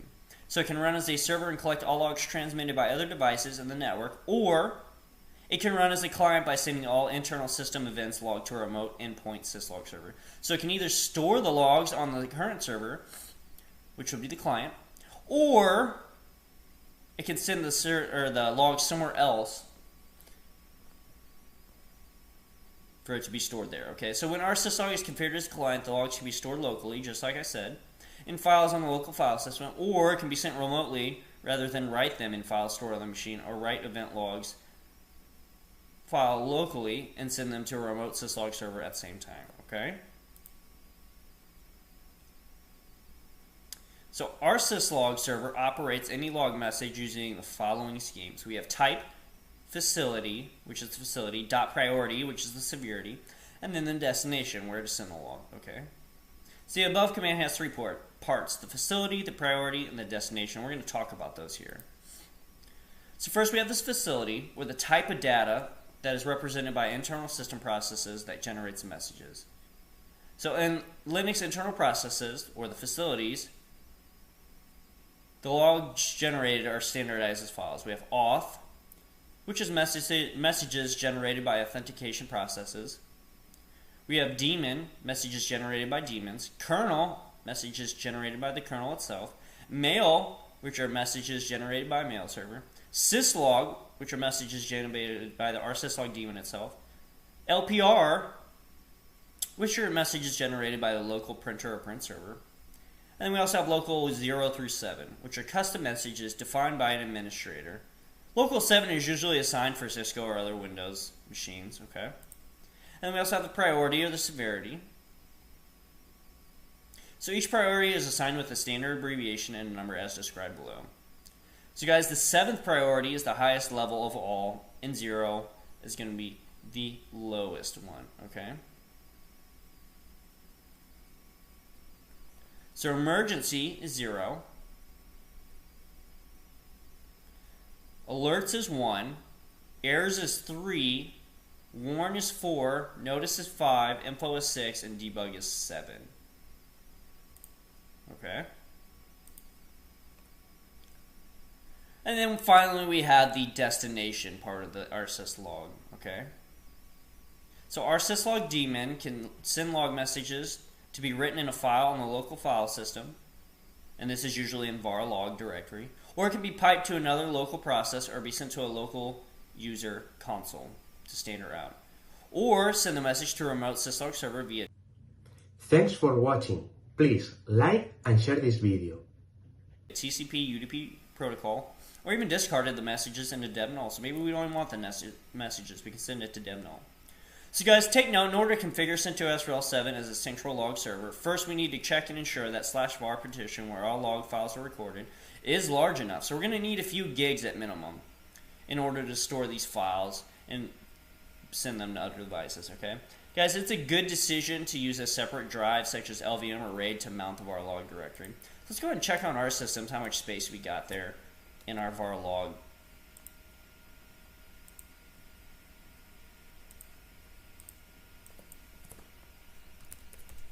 And you guys remember how to check how much space is available on something? So we do df, disk free. We're going to put h for human readable. We're going to say /var/log.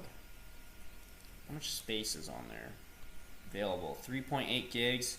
There's 8 gigs total. Alright, well 8 gigs is a decent amount of space to have for var log, alright? So we should be okay there. We can probably set that up accordingly.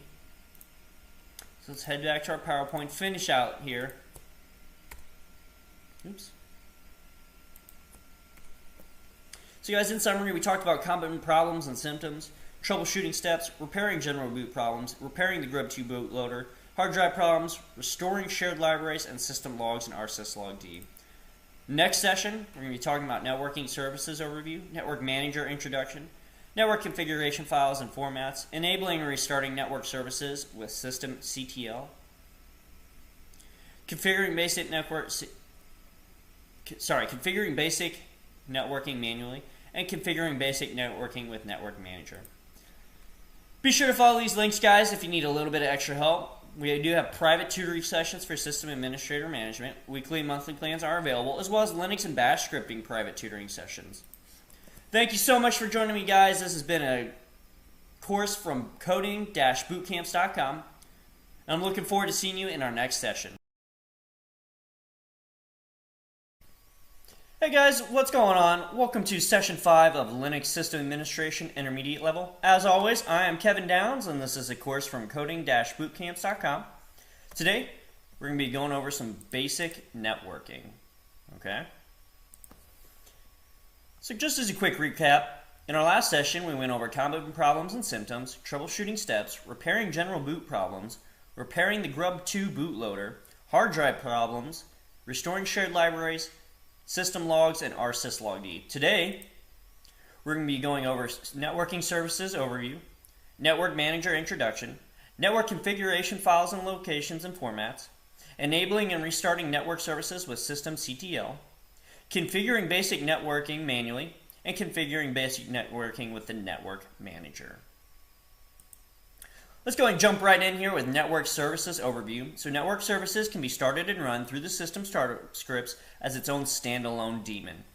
However, to conserve system resources and make it easier to manage services, the inetd or Internet Super Daemon program is used to run various services such as FTP and Telnet. Services such as HTTPD are run without inetd since performance is the major concern with this service and not security. Okay, so inetd is the daemon for running network services on our Linux system. Let's talk about the network manager. So the network manager is a program providing detection and configuration for systems to automatically connect to the network, okay? And guys, we can actually see this on our desktop on our systems when we log in. This is where we go when we click to, say, hey, connect to Wi-Fi, or, set a certain connection via wireless and things like that. So network manager's functionality can be useful for both wireless and wired networks. For wireless networks, Network Manager prefers known wireless networks and has the ability to switch to the most reliable network. Network Manager aware applications can switch from online and offline mode. Network Manager also prefers wired connections over wireless ones and has support for modern connections and certain types of VPN. Network Manager was originally developed by RedHat and now is hosted by the GNOME project. Okay, and guys, if you didn't know, wired connections are much better than wireless ones. Okay, you're going to get much better performance if you actually have an Ethernet cable plugged into your laptop or computer. Okay, in case you didn't know that. Wired is always going to be a preferred connection for a system.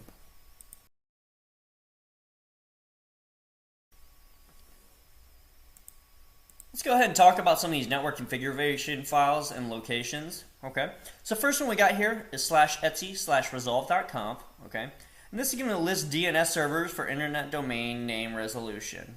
We also have Etsy hosts, and this is going to list hosts to be resolved locally, not by DNS. We also have Etsy/NSSSwitch.conf, and this will list order of host name search. Typically look at local files, then NS server, and then it's going to look at the DNS server. Okay, that's usually the order it's going to look at for those. On Red Hat and Fedora systems such as CentOS, which is what we use, the Etsy sysconfig network file specifies network configurations such as static IPs, DHCP, and others. Okay. We can also look at the Etsy sysconfig network-scripts ifconfig-device, and this will specify TCP network information. And then finally we have the Etsy network interfaces, which specifies network configuration and devices. Again, static IP, info, and DHCP. Okay, let's take a look at a couple of these. Let me get logged into my virtual box here.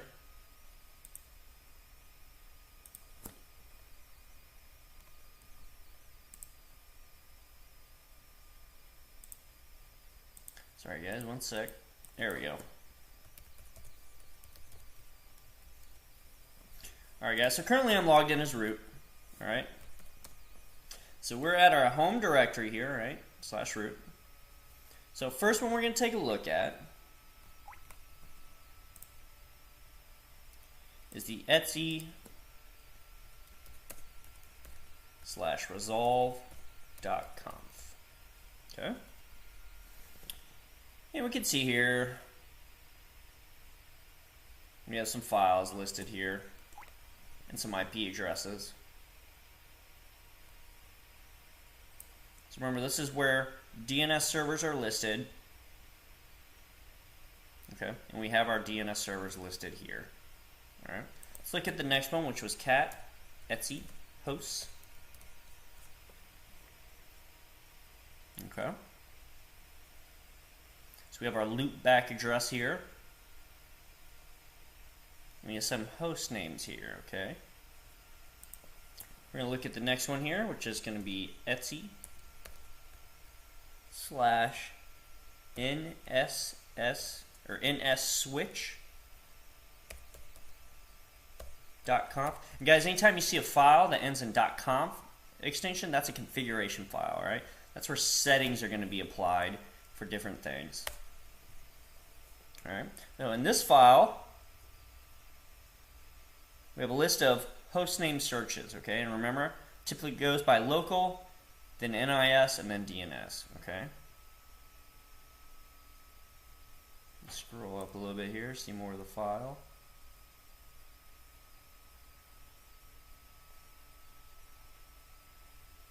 All right. So here's the beginning of that file. Okay, let me see, we got a lot going on here, right?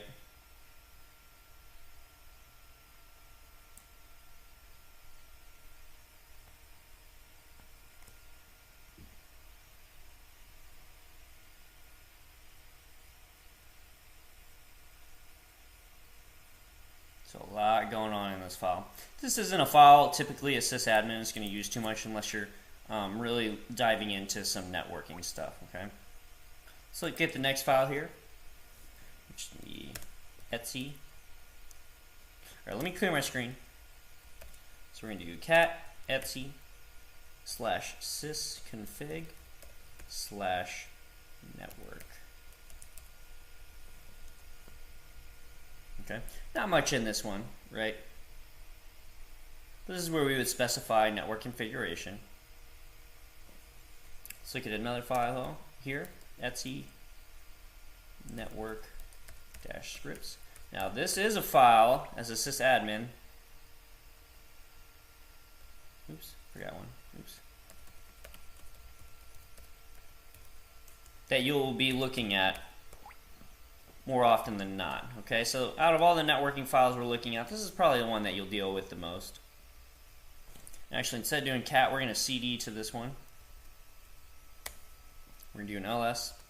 And then we have my Ethernet, or my interface here. Okay, I'm actually doing wireless, so I don't have an Ethernet set up. But I have my interface there, and I can cat that file. We're going to see some info in there. Okay, and we're going to go over later in these slides what all this talks about. Okay, what all that means. But let's look at one more file here, which is cat etc network and then interfaces.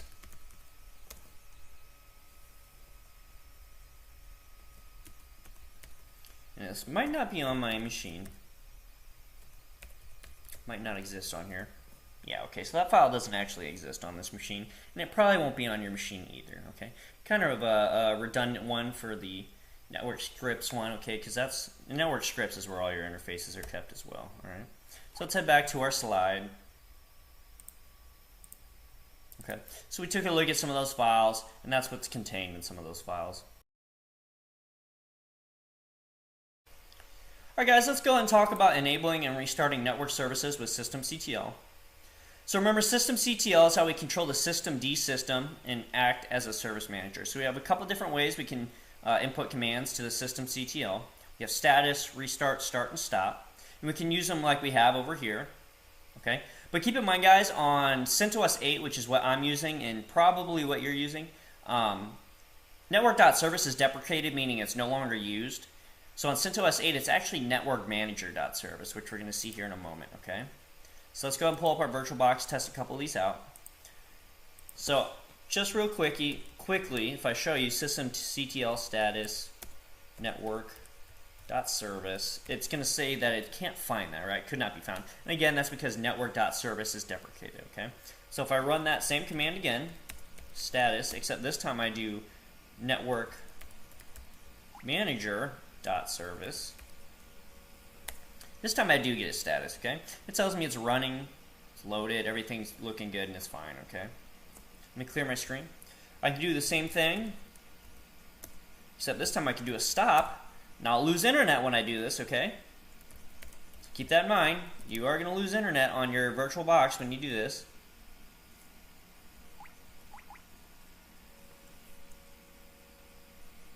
Oops. I put in wrong. I misspelled it. CTL. There we go. I forgot a letter. Alright. Now when I do system SYSTEMCTL status, it should tell me that it is stopped.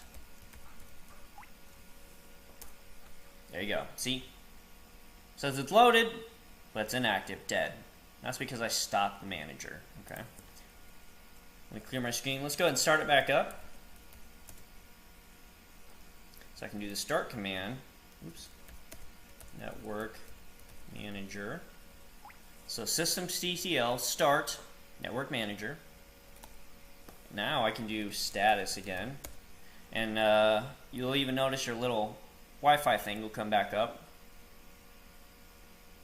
Status network manager. There you go. Now it says it's active and running. Okay. Now guys, if I run a restart, okay, it's just going to start it and stop it, and I won't actually notice any difference. Okay, but restart's typically used when something's hung up or it's not really working, and we want to try and restart it to see if it'll start working again. Okay. Let's go back to our slides here.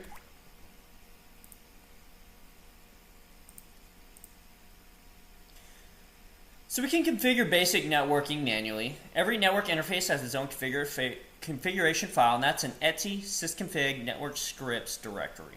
Okay. Each interface has a configuration file named ifconfig dash, and then the interface name x. Okay, x is the number of the interface, so we start with 0 or 1 depending upon the naming convention. So for example, we could have etc sysconfig network scripts ifconfig dash ethernet 0, meaning the first Ethernet connection. Okay. So there are many configuration options for the interface configuration files. These are some of the more common options, okay? Guys, I'm going to go through all these, read them to you, then I'm going to go over to the VirtualBox and I'm going to show them to you, okay? So first one's device. This is the logical name of the device, such as Ethernet 0 or EMP-OS2. Okay. HW address or hardware address. This is the MAC address of the NIC that is bound to the file. Thanks for watching. Feel free to add your questions as comments down below. We have on boot, which means that we can start the network on this device when the host boots, and the options for that are yes or no. This is typically set to no, and the network does not start until a user logs in the desktop. Okay, so if you need the network to start when no one is logged in, you just set it to yes. We have IP address. This is the IP assigned to the NIC. We have broadcast. This is the broadcast address for the network. We have net mask, which is the net mask for the subnet, such as Class C subnet mask. Okay. Network, which is the network ID for the subnet. Okay. And guys, I'm not going to get into what subnet and netmask and all that are again, okay? Networking is its whole own world, and you can take a whole nother course available for networking, okay? So I'm just going to briefly show these to you guys.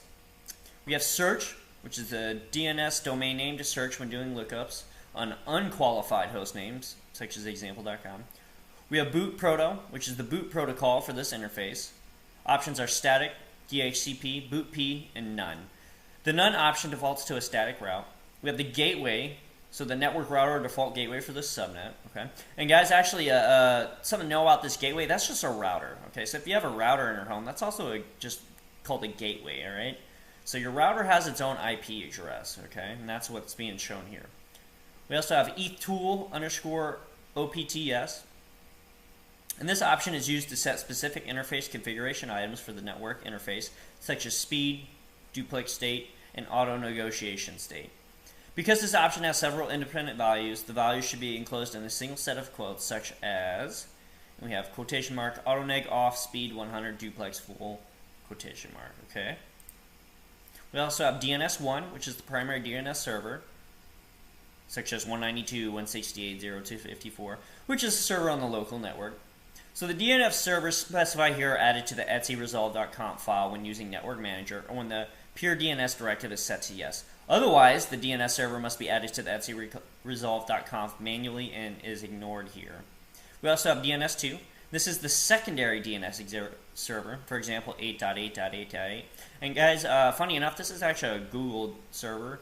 Okay, so if you're ever trying to ping something, this is a good address to use because Google servers are pretty much always going to be up.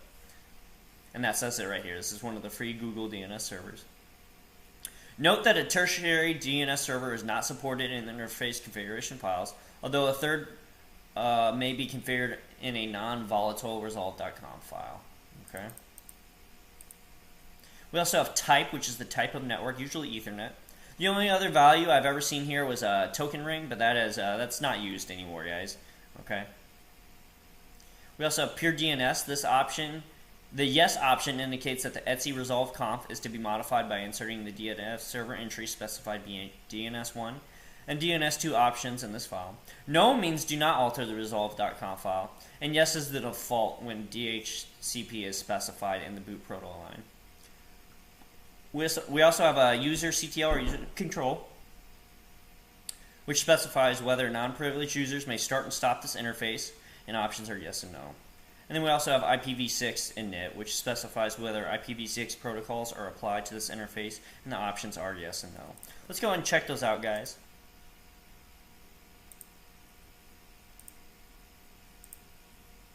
Okay. So remember, we're looking in the cat/etc/sysconfig. Oops. Config /network scripts. And actually, guys, I can't remember what my interface is called, so I'm just going to cd to here and then do an ls. Okay. I can't remember what my interface is called. Okay, so it's enpos3, so I'm going to do cat on that file, ifconfig-enp0s3. Oops.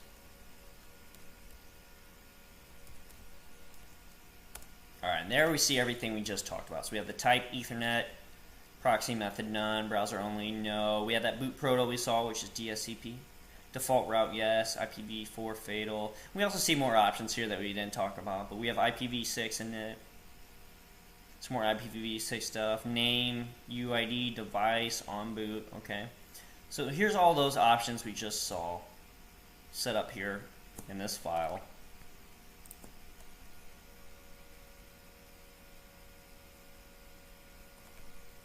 Okay, if we wanted to add any of those other options, we could.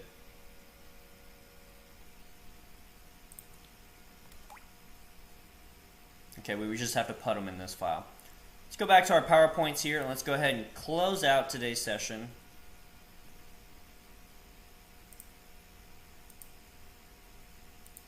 By talking about configuring basic networking with the networking manager. So you just have to set the host name for modern systems when working with network manager.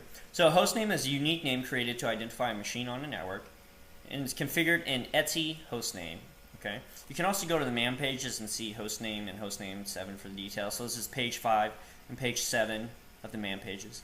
So the file can contain the system's domain name, if any. To set the host name, we would just edit hostname to include a single line with my hostname. So we would do a VI or a etc hostname and just put the hostname there. Okay. Let's check that out real quick on the VirtualBox. Do Control L. So you can actually list what the hostname is on your system just by doing hostname. It tells you it's that. So if I do a cat etc / hostname like we just discussed in that slide, you see that it says that that's my hostname. Okay, so I can go into that file,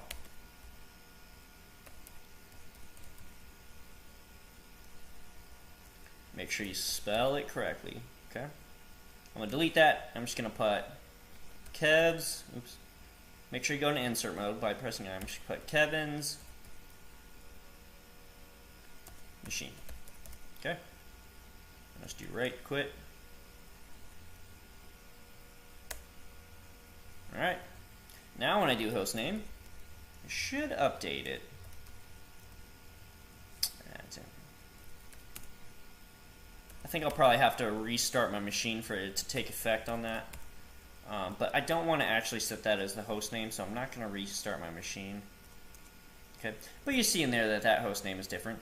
You can also set the host name by just doing host name and then doing the same thing, Kevin's machine. So we can use this host name command, and then anything after that, we'll set the host name. Yeah, I don't think it's gonna like. Just do it like that. There we go. And now you see that the host name is Kevin, and if I do cat etc / hostname,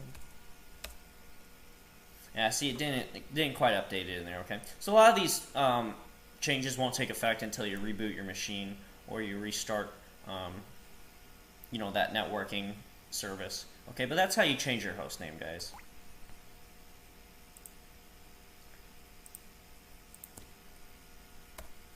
So in summary, we talked about networking services overview, network manager introduction, network configuration files, locations and formats, enabling and restarting network services with systemctl, configuring basic networking manually, and configuring basic networking with networking manager. So in our next session, guys, we're going to go over the LAMP. We're going to do a quick overview of that, configuring the Apache web server, common directives, Apache virtual hosting, configuring an open source database such as MySQL and MariaDB, PHP basics, and Perl CGI scripting. And guys, we're going to do a very high overview of this, high level. So we're not going to go super in detail with these, so don't be too worried. As always, follow these links to check out the weekly and monthly plans for private tutoring sessions for system administrator management, as well as private tutoring sessions for Linux and Bash scripting. Thank you so much, guys. This has been a course and session by coding-bootcamps.com. I've been your instructor, Kevin Downs. Looking forward to seeing you in the next session. Hey guys, welcome to session 6 of Linux System Administration Intermediate Level. As always, I'm your instructor, Kevin Downs, and this is a course by coding-bootcamps.com. Today, we're going to be talking about LAMP. So we're going to be going over LAMP server basics. Last session, we went over networking services overview, network manager introduction, network configuration files, locations and formats, enabling and restarting network services with systemctl, configuring basic network manually, and configuring basic networking with Network Manager. Today, we're going to be going over LAMP overview, configuring the Apache web server, common directives, Apache virtual hosting, configuring an open source database such as MySQL and MariaDB, PHP basics, and Perl CGI scripting. So let's talk about LAMP. LAMP is an archetypal model of web service stacks named as an acronym of the names of the original 4 open source components. The first being the Linux operating system, L, the Apache HTTP server, A, the MySQL relational database management system, so just M from that one, we only took M from that one, and the PHP programming language, so P, L, A, M, P, okay? The LAMP components are largely interchangeable and not limited to the original selection. As a solution stack, LAMP is suitable for building dynamic websites and web applications.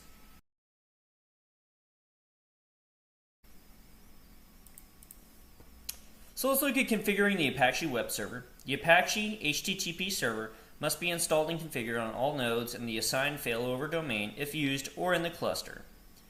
The basic server configuration must be the same on all nodes on which it runs for the service to fail over correctly. The following example shows a basic Apache HTTP server installation that includes no third-party modules or performance tuning.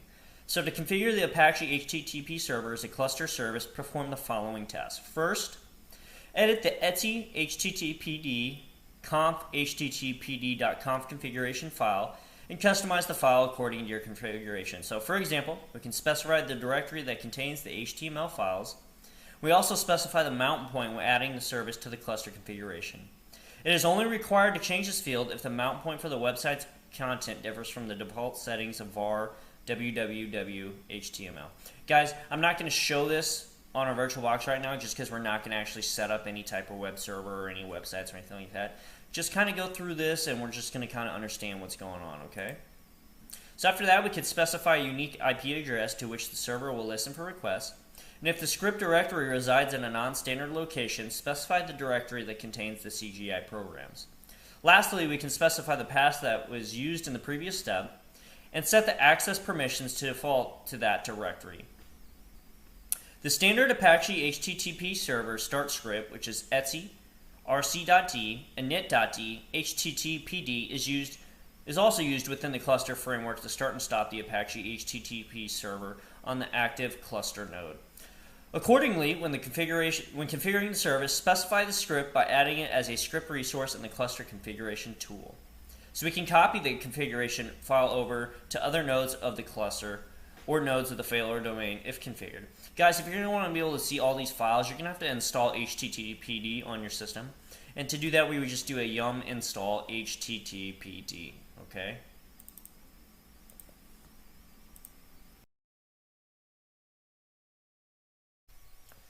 Let's go ahead and talk about common directives. So the Apache HTTP server configuration file is etc httpd conf httpd.conf. So the httpd conf file is well commented and mostly self-explanatory. The default configuration works for most situations. However, it is a good idea to become familiar with some of the more important configuration options. Document root, for example, is the directory which contains most of the HTML files which are served in response to requests. The default document root for both the non-secure and secure web servers is the var www HTML directory. For example, the server might receive a request for the following document. The main configuration file for Apache is etc httpd conf httpd.conf. Apache runs as installed, but you can modify configuration directives in the file to customize Apache for your environment. Let's go and look at that file real quick, guys.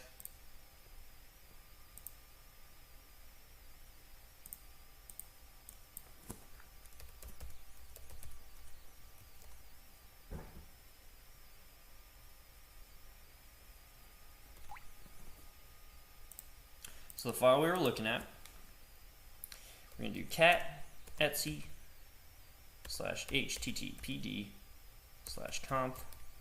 /httpd.conf.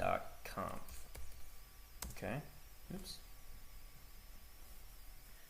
Did I spell something wrong? Yes, I did. There we go. So there's a lot in this document to look at, guys. A lot going on there.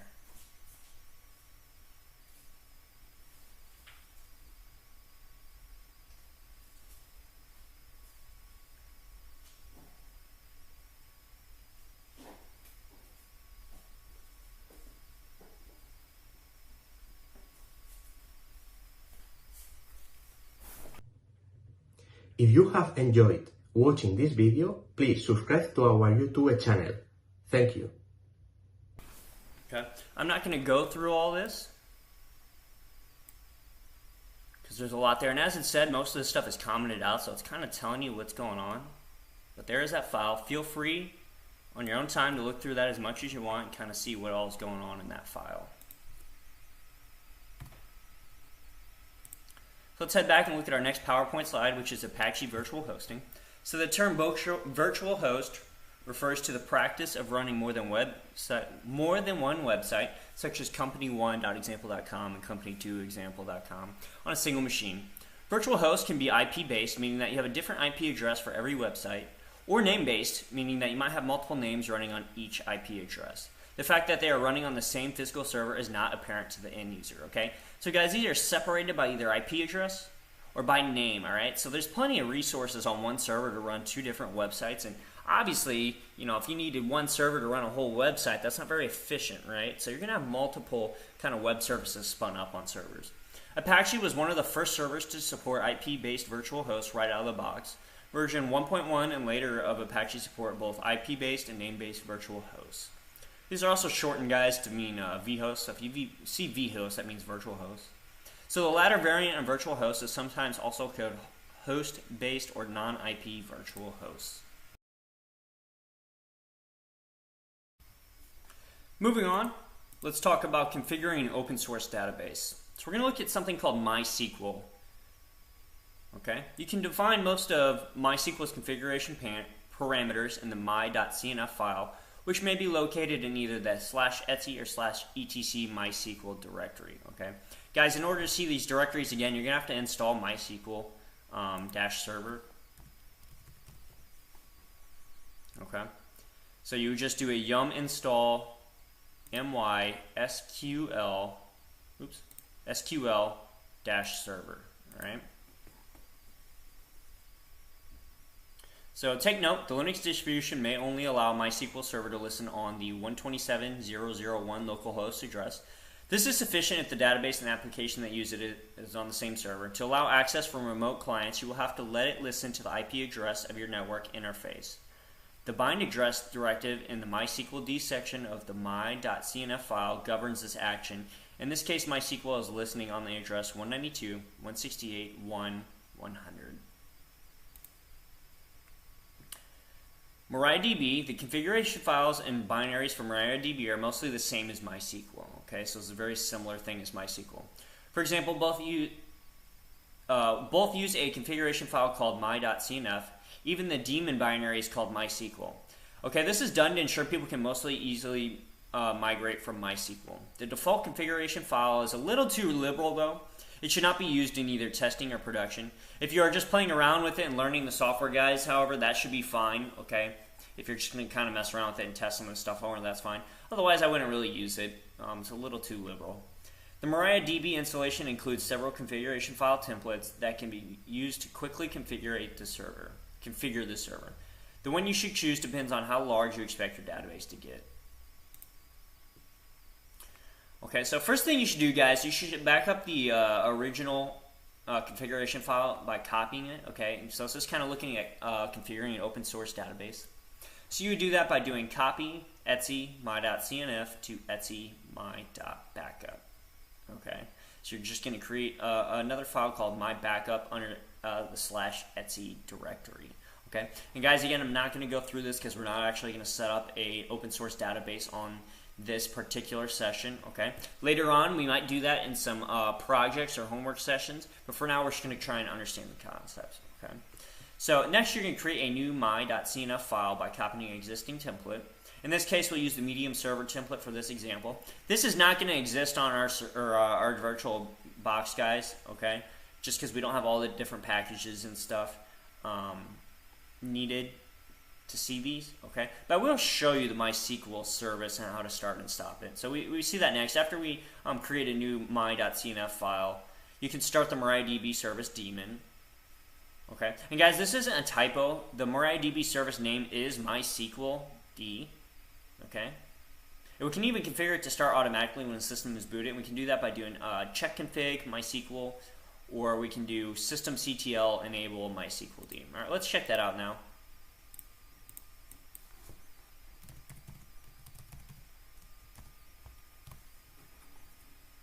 Get logged in here. Maybe. Is he gonna? There we go.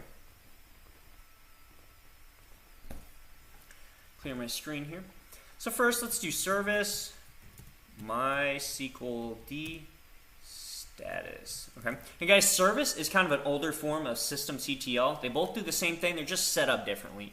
So in service, you do the service command and then the actual name of the service, and then you can do status, start, stop, and all that.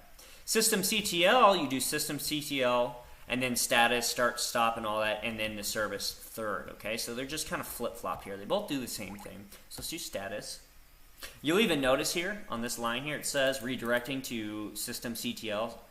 Okay, so it's actually redirecting this command to the systemctl command. All right, so we see here MySQLD isn't started. All right, so let's go ahead and start it. We're going to do service MySQLD start. And again, you see it redirecting to that systemctl command.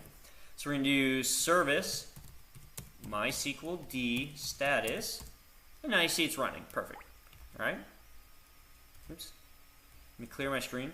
So that last part there was talking about enable it to start up once your system boots up. So we can do that by doing check config.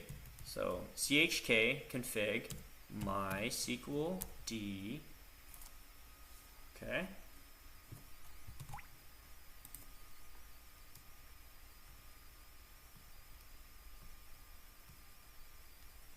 And then we would do on. Okay.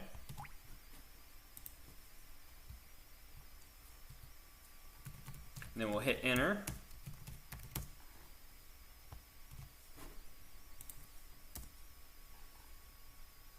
And you're going to notice it says forwarding request to systemctl enable MySQLD.service. Okay. So again, this service command is just kind of getting forwarded to the systemctl command.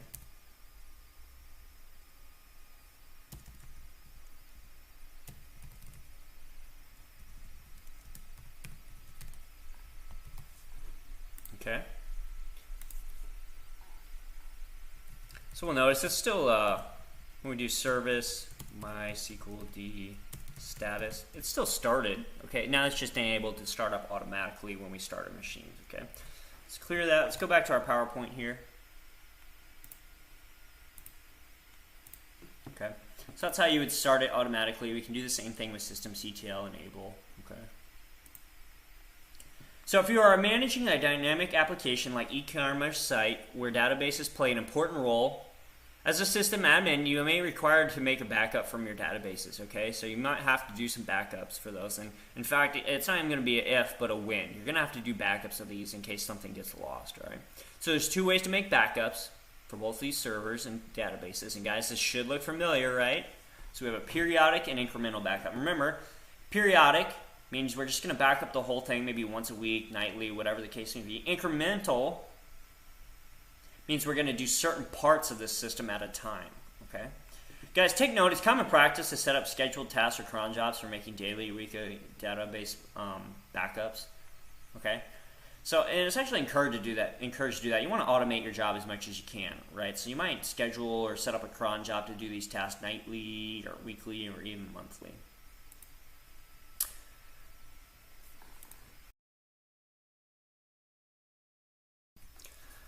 Let's go ahead and finish out the session with some PHP basics. So PHP is a common open source server-side programming language. PHP stands for Personal Home Page.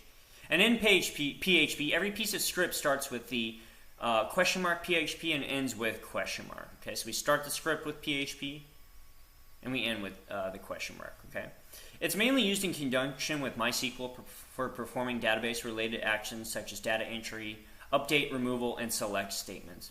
All variables in PHP starts with the $, just like Bash, guys, so this should look familiar. Okay, PHP is used in many popular content management systems such as WordPress, Joomla, and Drupal. or Drupal. We offer a few courses for learning PHP and MySQL and CMS, guys. Those would be helpful to know, especially if you're kind of looking into some DBA roles such as database administrators, okay? So here's a sample PHP code, okay? So we start with that question mark PHP, we just do echo hello world, and we end with that question mark symbol again, okay? So the above PHP script uses a built-in PHP function, echo, to output the text hello world on a web page, okay? And guys, again, echo should look very familiar to our bash type scripting, right? And that's another important thing to know, guys. Once you get one programming language down, you kind of know all of them, all right? They start to all become pretty familiar. So it's good to know at least one programming language so you can kind of be familiar with other ones. So there is also Perl CGI scripting, and Perl stands for Practical Extraction and Report Language. It is a powerful and adaptive scripting language. It usually takes as a large number of roles, automating system administration, acting as glue between different computer systems, and of course being one of the most popular languages for CGI programming on the web. So guys, CGI is a standard interface that sits between the web browser and the web server. When the browser makes a request of the server, all the request details flows into the server through the input interface of the CGI. When the server responds with its output, the information flows back out through the output interface of the CGI. So let's look at an example of Perl CGI scripting here. Perl is particularly well suited for gathering and manipulating text. This is why it's a favorite with system administrators as well as HTML authors. So here's an example of it. So guys, we should be familiar with this here, right? This is our hash pling. And this is telling us we're actually going to be using Perl as the interpreter, right? So everything we put in here is going to be interpreted with the Perl language. So we would do print, we'd say, hi there. And we notice we have a little escape character here, okay? So the above code would output the below text. So it would just output hi there, all right?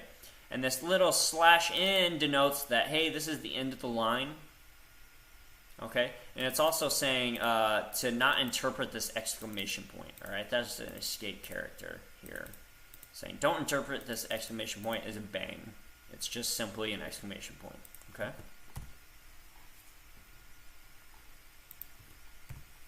So in summary, guys, we went over LAMP. We talked about configuring the Apache web server, some common directives, Apache virtual hosting. We also went over configuring an open source database such as MySQL and MariaDB, as well as some PHP basics, and even we went over some Perl CGI scripting.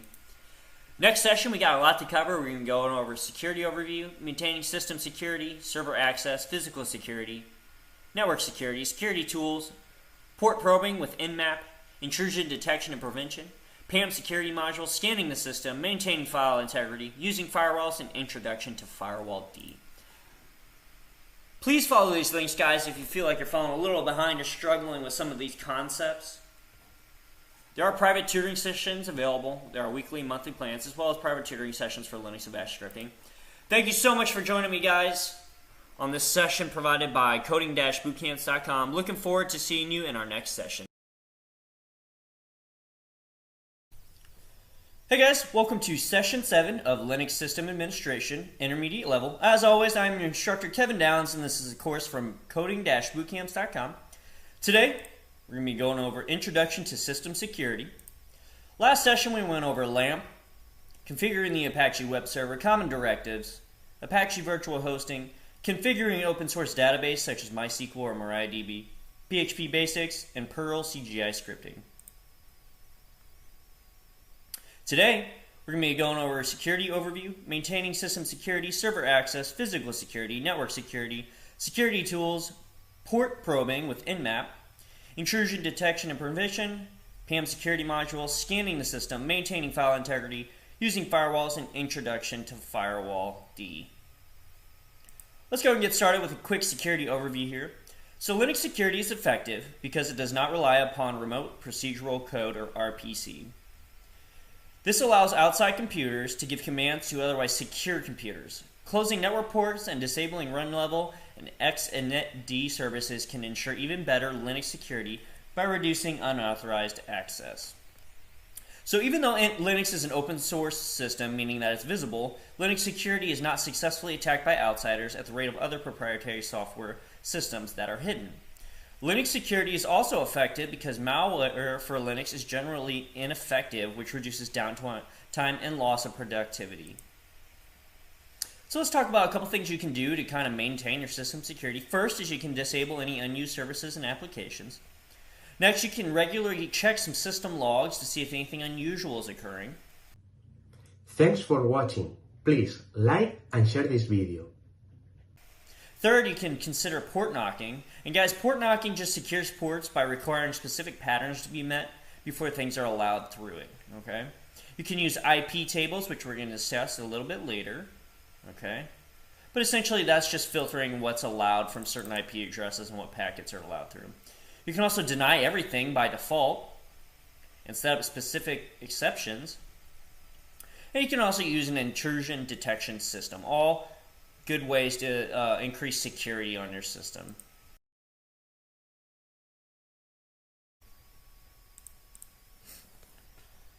So let's talk about how to access servers securely. Most commonly, what you're going to be using is something called SSH or Secure Shell. So we want to switch to using SSH instead of Telnet. And that's because Telnet is insecure for two reasons, guys. One of that is the session's unencrypted, okay, which means everything, including username and password, are transmitted as clear text. Second, an open Telnet port is one of the first places a cracker will try to connect to. So SSH provides encrypted and compressed connections and provides substantially more security than Telnet connections.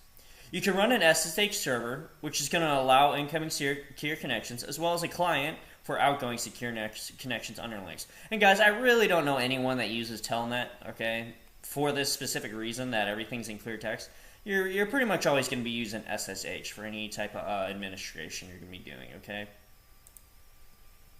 Let's talk about physical security here, okay? And these may seem obvious, but these are good things to know. So first one is that if you have a server room, make sure it's locked up every time you enter and exit. Set up surveillance inside the server room so you can see who is in there and messing with things. Make sure the most vulnerable devices are in that locked room, so anything that you don't want being tampered with, make sure you have it in the room that's locked. Use rack mount servers. Don't forget the workstations, okay? And you want to pack up any backups you have, okay? And you also disable drives that you're not using, okay, or when they're not in use, okay? So now let's talk about the network security. So we've talked about kind of system security, physical security. Now let's talk about network security. So there are two schools of thought when it comes to creating firewall rules. Okay, the first one is going to be that you just allow everything by default and then restrict access to certain ports and applications, okay?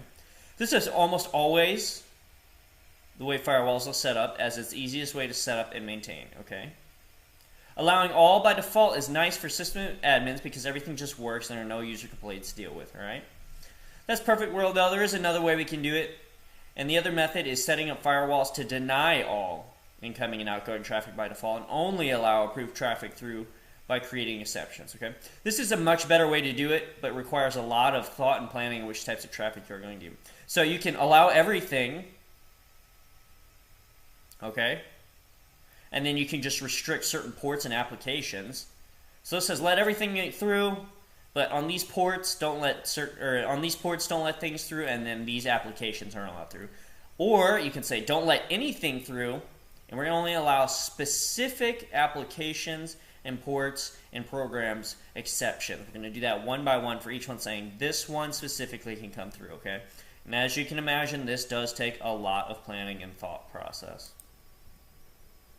So let's talk about some security tools that we can use. We can use Wireshark, Nmap, malware and antivirus scanners, Snort, Nikto, Metasploit Framework, Nessa's vulnerability scanner, and Linux-based security distros, okay?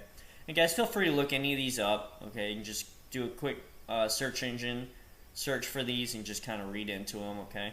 A lot of these are networking ones, like Wireshark allows you to trace packets. Same with Nmap, okay? Antivirus scanners aren't something that are used on Linux too often, but you will run into them occasionally. Alright, so we talked about port probing and port knocking a little bit earlier, but let's go ahead and talk about port probing with Nmap. Okay? So Nmap is a must-have security scanner. It analyzes raw IP packets and then provides details about the live host in the network, along with their banner information, ports, services, and versions running. Any unintentional open port on the target system can be detected by the tool and necessary actions can be taken. So there's two different versions of Nmap available, a command line interface one and a GUI interface, guys. Okay, so the command line one is probably what you want to stick with, right? We want to get comfortable with using that command line. Or we can use the GUI graphical version one, which is going to be ZenMap. So while both essentially have identical function, the GUI version has inbuilt scan files that can readily scan the chart. So guys, when we're using Nmap and scanning for devices to determine which ports are open, there are various basic scanning options. We can do -SS, which performs a stealth TCP scan. Okay, that does not fully complete the TCP three-way handshake, and it closes the connection once the service responds. Okay, we can do -S_T, which performs a full TCP scan. Okay, a full connection is established this way with open TCP ports. We can do a -S_U, which performs a UDP scan. As UDP is a connectionless protocol, these scans can take significantly longer than TCP, guys, so keep that in mind. Or we can do a -P, which tells Nmap which ports to scan. So we can do like a -P 165535, which is going to specify every port. Okay. So let's talk about intrusion detection and prevention. So Linux Intrusion Detection System, or LIDS, is attached to the Linux kernel and associated administrative tools that enhances the kernel security by implementing mandatory access control, or MAC. Guys, don't confuse this with a MAC address, okay? This MAC and the other MAC are two different things. So when LIDS is in effect, all system network administration operations, chosen file access, any capability used raw device, memory, and I/O access can be made impossible even for root. Okay, so we can actually control what things can be used. So one can define which programs can access specific files. It uses and extends the system capabilities bounding set to control the whole system, and adds some network and file system security features to the kernel to enhance the security. One can finely tune the security protections online, hide sensitive processes, and receive security alerts through the network, and more. Okay, and you can also use Snort. Snort is an open source, free, and lightweight network intrusion detection system, or NIDS. And it's a software for Linux and Windows to detect emerging threats. Let's talk about PAM here, guys. So PAM stands for Pluggable Authentication Modules, or PAM, and is a common framework for authentication and security. Both the RedHat Enterprise Linux's single sign-on methods, Kerberos and smart cards, depend on underlying PAM configurations. Understanding and using PAM can be very beneficial for planning and implement a secure, efficient single sign-on solution. And guys, I can vouch for this. This is something that's used commonly. This is something I commonly tweak and configure. So PAM uses a pluggable modular architecture, which affords the system administrator a great deal of flexibility in setting authentication policies for the system. PAM is a useful system for developers and administrators for several reasons. First, PAM provides a common authentication scheme that can be used with a wide variety of applications. So we can use the same setup for a lot of different things, and it's going to work just the same, and it's going to provide everything we need. Second, PAM provides significant flexibility and control over authentication for both system administrators and application developers. And finally, PAM provides a single, fully documented library which allows developers to write programs without having to create their own authentication schemes. Let's take a look at PAM real quick.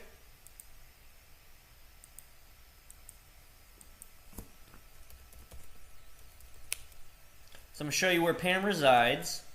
So we're going to go to cat, and PAM is going to be under Etsy, and it's going to be pam.d. And there's two ones that you really want to look at. First one's going to be system-auth. Okay, let's look at that. So we see some things in here. All right. We see, oops. Actually, I'm going to clear my screen. What we're going to do is we're going to do a VI on that file so I can actually scroll and show you guys some things in there. There we go. Okay.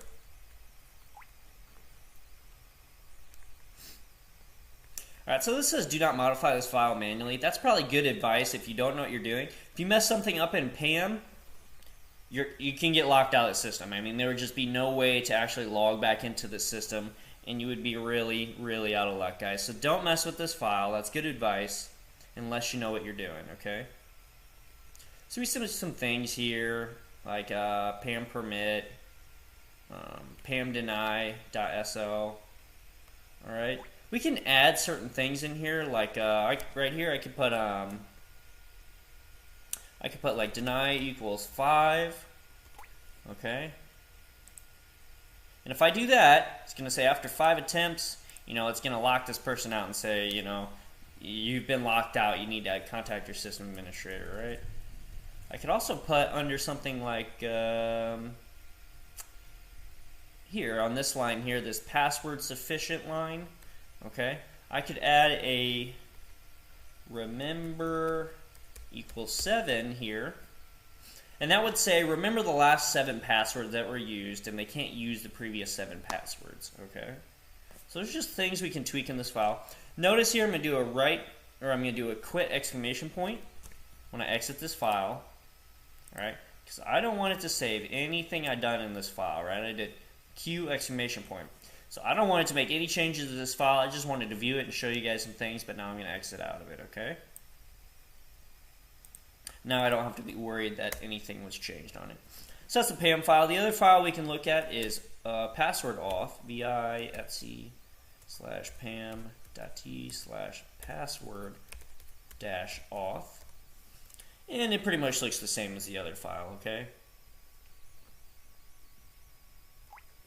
So both are used in conjunction with authenticating and getting people signed on your system. And I could do the same things in here. I could add that deny equals 5 or that remember equals 7 and other things like that.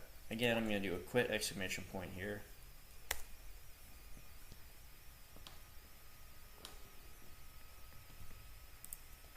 So that's kind of the 2 files you look at when you're dealing with PAM. Let's head back to our PowerPoint here. So that's PAM. Super useful, and as it said, it can be used across multiple different systems and applications just as it is, and it'll work great for you.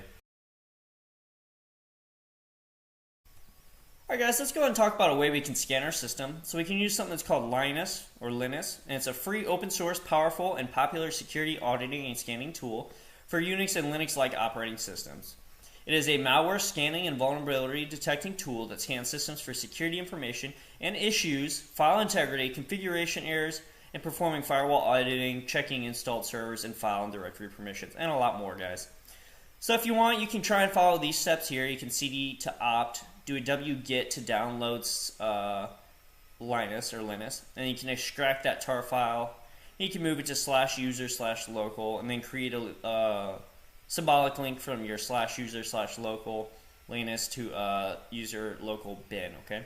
Guys, keep in mind though that if you do this, I don't think this is going to actually work on your server. I don't think that this link will actually download, okay?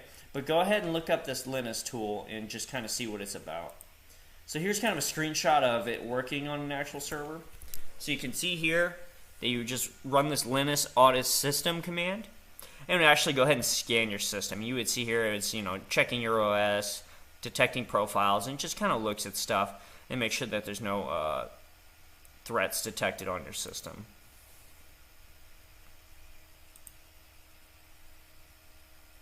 So let's talk about maintaining file integrity. So in cases where your server crashes or loses power, Linux may not be able to cleanly unmount your file systems. Thus, your file system may be left in an inconsistent state with some changes completed and some not. Operating with a damaged file system is not a good idea, as you are likely to further compound any existing errors. So other problems can arise for file systems running out of space or having sufficient file system management space to continue operating. So we discussed in previous sessions, guys, you can use the below commands for troubleshooting. You can do an ls block, block ID, fs check, fdisk, or df to kind of check some of those errors.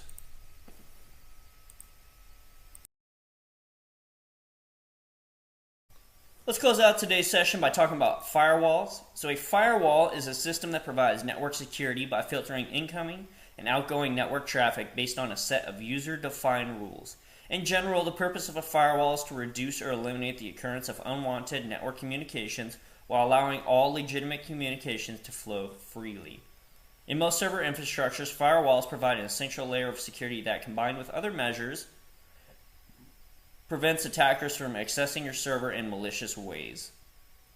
So guys, we spoke earlier about IP tables, so here we kind of talked about it a little bit more. IP tables is a standard firewall included in most Linux distributions by default. So a modern variant of this is actually called NF tables, and this is going to actually start to replace IP tables. So it's actually a front end to the kernel level network or net filter hook that can manipulate the Linux network stack. So it works by matching each packet that crosses the networking interface against a set of rules to decide what to do.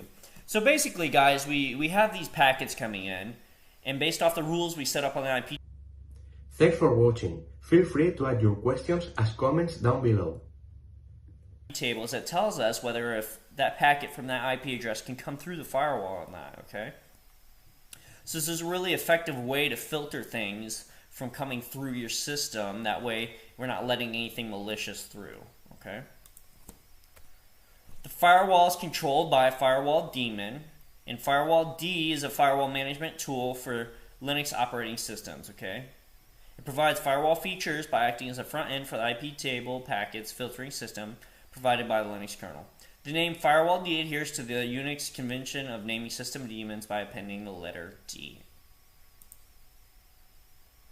Firewall D provides a dynamically managed firewall with support for network firewall zones to define the trust level of network connections or interfaces. So it has support for IPv4 as well as IPv6 firewall settings, and for Ethernet bridges, and has a separation of runtime and permanent configuration options.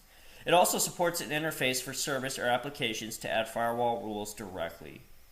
The firewall daemon, on the other hand, manages the firewall dynamically and applies changes without restarting the whole firewall. Therefore, there is no need to reload all firewall kernel modules, but using a firewall daemon requires that all firewall modifications are done with the daemon to make sure that the state in the daemon and the firewall and kernel are in sync. The firewall daemon cannot parse firewall rules added by IP tables and EB table command line tools, okay? So guys, basically all this is saying is that you have to use firewall daemon in conjunction with other firewall rules, and you have to sync it up, okay? So a lot of times when you make these changes to Firewall D, you're going to have to restart that service or reload it so it actually sees those changes you made, okay, in order to actually keep them synced up together. So let's summarize. We went over security overview, maintaining system security, server access, physical security, network security, security tools, probing with Nmap, intrusion detection and prevention, PAM security modules, scanning the system, maintaining file integrity, using firewalls, and introduction to Firewall D. Next session, we're going to go over configuring Samba for Linux to Linux Unix file sharing, configure Samba for Linux to Windows file sharing, use the SMB client utility to transfer files, which is the Samba client, and then mount and connect Samba shares to Linux and Windows clients. If you're still struggling or need extra help, guys, be sure to follow these links for private tutoring sessions for system administrators. There are weekly and monthly plans available, as well as Linux and Bash scripting sessions.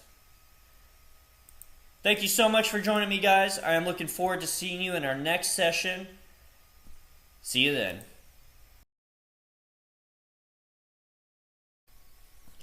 Hey guys, welcome to Session 8 of Linux System Administration Intermediate Level. As always, I am your instructor, Kevin Downs.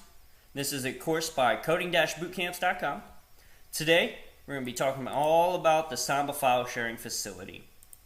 So in our last course, we covered a lot about server security. We went over security overview, maintaining system security, server access, physical security, network security, security tools, port probing with Nmap, intrusion detection and prevention, PAM security modules, scanning the system, maintaining file integrity, using firewalls, and introduction to Firewall D. Today, we're going to be going over configuring Samba for Linux to Linux Unix file sharing, configuring Samba for Linux to Windows file sharing, using the Samba client utility to transfer files, and mount and connect Samba shares to Linux and Windows clients. So let's go ahead and talk about what Samba is. Samba is a free software re-implementation of the SMB CIFS networking protocol and was originally developed by Andrew Tridgell. Samba provides file and print services for various Microsoft Windows clients and can integrate with the Microsoft Windows Server domain either as a domain controller, which is a DC, or as a domain member. As of version 4, it supports Active Directory and Microsoft Windows NT domains. There's only one file you need to concern yourself with when configuring Samba, and that's going to be the etc samba smb.conf file. So out of the box, this is a file that might be rather daunting, and like always, I like to start from scratch. So I would do the following, guys. You can copy the samba.conf file and make a backup of it. So you do copy Etsy Samba, samba.conf to Etsy Samba, samba.conf.backup, okay? And then you're just going to go ahead and remove this original conf.file, and then you just touch and create a new blank one, okay? We're not going to go through that, okay? Simply because if we check out our next slide here, let me actually go back to our PowerPoints. We're going to talk about all this stuff here that we can put in this new blank file. There's a lot to type in there, okay, and a lot to go over, and it would take a long time for me to actually type all this up, and I don't want to make you guys wait through that, so it'd be easier to just kind of talk about what these would go in your file. So feel free to do this if you'd like, okay, but just know that at the end of this, even if we did do this, all you're going to have is a simple minimal comp file, okay? So just be aware that this is how you kind of just do your own Samba file. But I will show you that Samba file. So we can go to cd etsy /samba /smb.conf.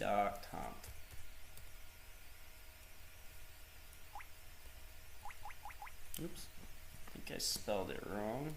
One sec. Actually, we don't want a CD to it. We just want to, let's actually do a VI on it.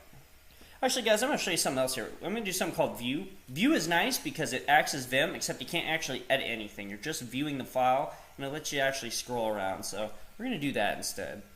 So we're going to do Etsy, Samba, and then Etsy, or Samba.com. There we go. All right. So we're kind of looking in here. We notice we got some global settings. We have a home setting, printer setting, some variables for the printer. Okay, this is kind of what a Samba file looks like. And you can see here it kind of tells you that you can run this test parm to verify that the config file is correct after you modify it, just to see if it'll actually work. Let me see, we have some mask settings here under create mask. Okay, so there's just different configurations you can set up in this Samba file when you bring files in or send files out.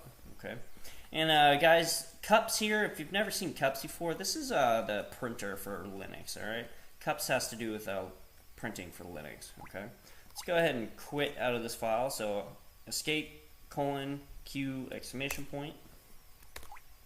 Let's go back to our PowerPoint here.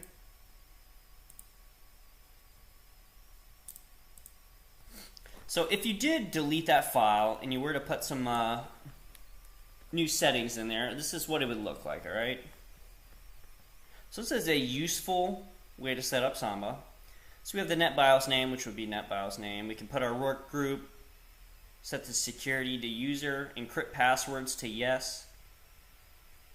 We can say where to store the Samba password file, what IPs are going to be set up to actually share files, any comments we want to put on the files when we bring them over, what path we're sharing the files to, and if they're writable and what mask we want to set. Okay, and if you want to lock the files. So this is a very useful configuration to set up for Samba. So let's talk about configuring Samba for Linux to Windows file sharing.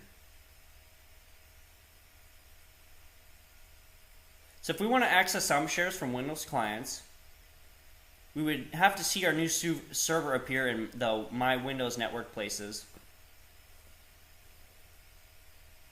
So we can do this by looking for the shortcut on our desktop, or alternatively, we can open the Start menu and click Run. Okay. Now, guys, again, we can't really set this up because we don't have a Windows server to connect to, right?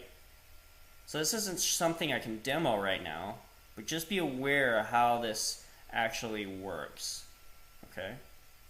So when you click Run, you can hit //server, and you can actually find the server you're looking for. And you will replace that server with the name or IP address of the machine you're running Samba server from. So a Windows Explorer window with the browsable shares from your server should open up. If you made a non-browsable share, access it using this link. You would do / the server you're looking for, and then / the share name. Okay. So Samba is a client with an FTP-like interface. It is a useful tool to test connectivity to a Windows.share. It can be used to transfer files or to look at share names. In addition, it has a nifty ability to tar, backup, and restore files from server to a client and vice versa.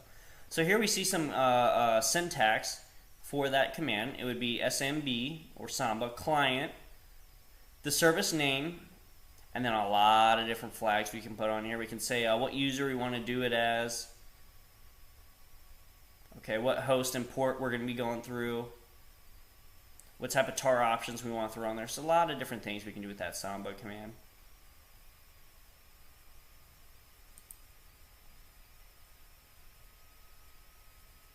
So let's talk about how we would mount shares to the Linux and Windows clients. So before we were just talking about, up here, we were talking about, how we can just move files back and forth to machines. Let's talk about how to actually mount file systems, all right?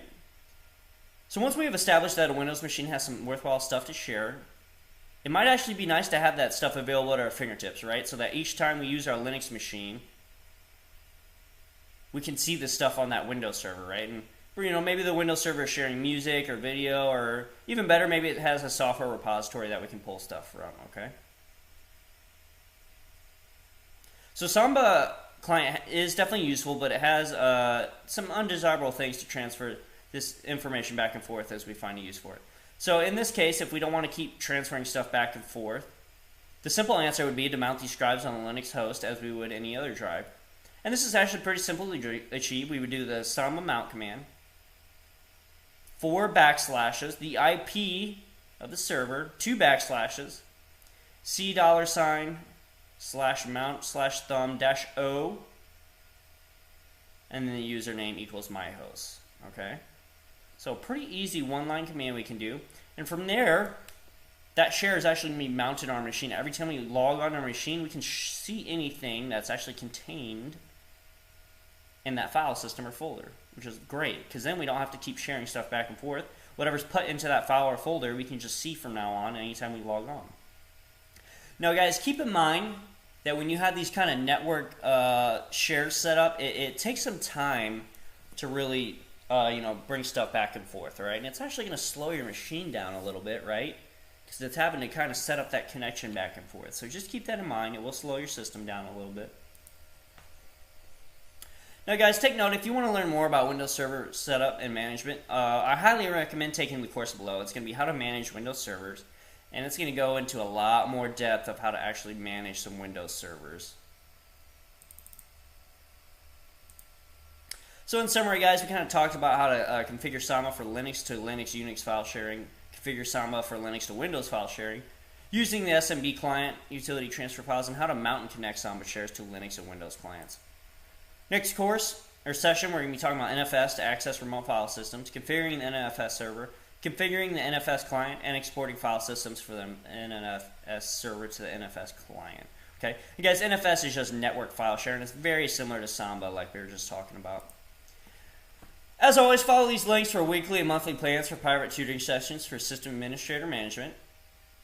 We also have private tutoring sessions for Linux and Bash scripting. Thanks so much for joining me, guys. Looking forward to seeing you in our next session. Hey guys, welcome to session 9, our final session for Linux System Administration Intermediate level. As always, I'm your instructor Kevin Downs, and this is a course by coding-bootcamps.com. Today, we're going over network file systems. So as a quick recap, last session, we went over configure Samba for Linux to Linux Unix file sharing, configuring Samba for Linux to Windows file sharing, using the SMB client utility to transfer files, and mount and connect Samba shares to Linux and Windows clients. Today, we're using NFS to access remote file systems, configuring the NFS server, configuring the NFS client, and exporting file systems from the NFS server to the NFS client. So guys, what is NFS? So Network File System is a popular distributed file system protocol that enables users to mount remote directories on their server. The system lets you leverage storage space in a different location and write onto the same space from multiple servers in an effortless manner.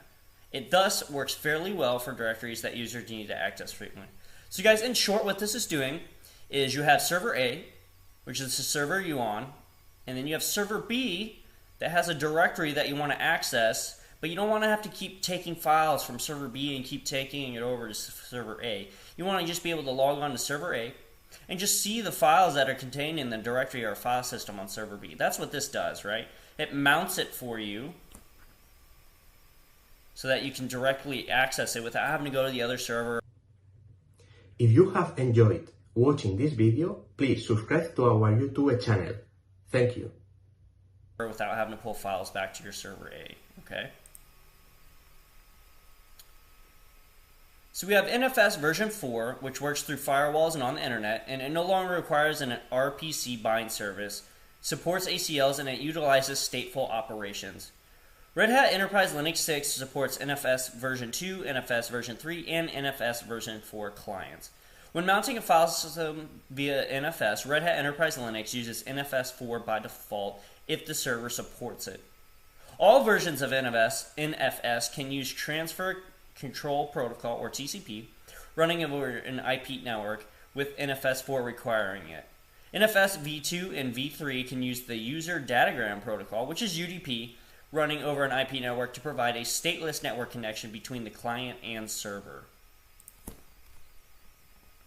So once the shared directory is created, you must open the etc exports file in the text editor with root privileges using the following command.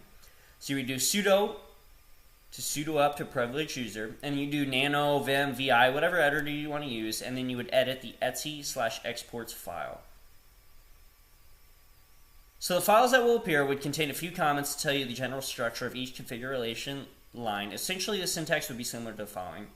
So you're going to see the directory to share, you're going to see the client, and then what options you want to use for that client. Now guys, I'll go to my VirtualBox and just kind of show you that file. It's empty though, because we don't have any NFS shares set up. But at least I can show you that it does exist. Oops.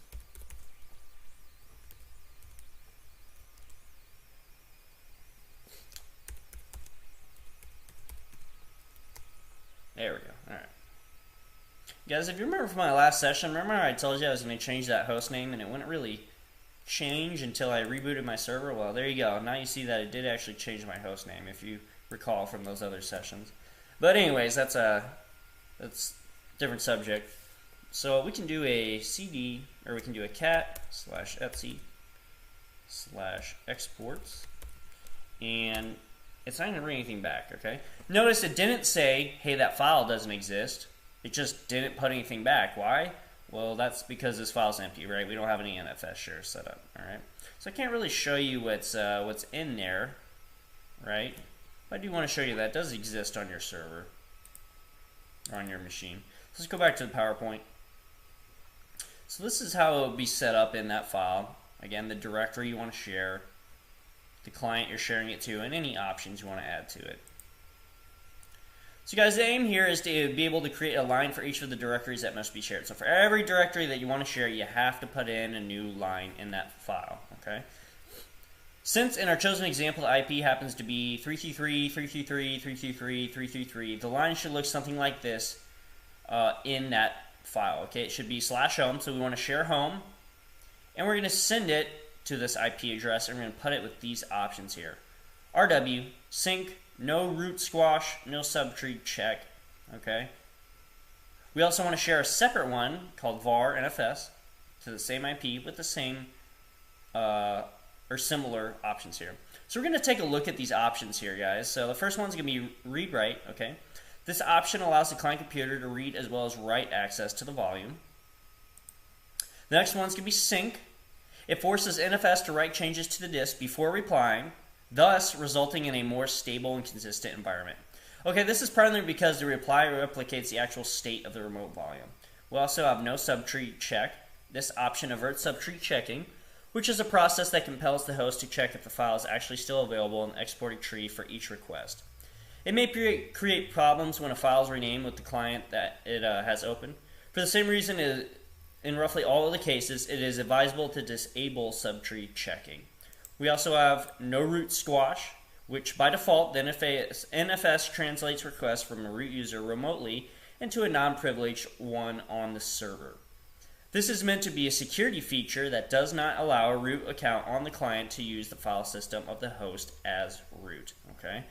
Obviously, you don't want to be giving people root access that don't need it. Okay. So let's talk about configuring the client. So we just set up the host. So let me go back a few slides. So we set up, we're from the server that we want to share the file. We set it up here through the Etsy exports file. Now we're setting up the client, or where we're sending the files to. Okay. The actual directories will correspond with their location on the host server. We can create each directory and the necessary parent directories by typing this. So we can sudo up, do a make directory -p. And guys, this -p option stands for parent. So what that means is, say we make this directory mount NFS home. If mount or NFS doesn't exist, it's going to go ahead and create those directories for us. Okay, that way it doesn't come back and say, hey, mount doesn't exist, NFS doesn't exist. By using this -p option, it just makes those in case they don't exist already. Okay. Next, we would do a sudo make directory -p mount NFS var NFS. So now that we have some place to put our remote shares, we can mount them by addressing our host server, which in this example is going to be 1.2.3.4. So we do it like this. We would do sudo mount 1.2.3.4 /home. Okay, and this is a space here. Mount NFS home. Okay.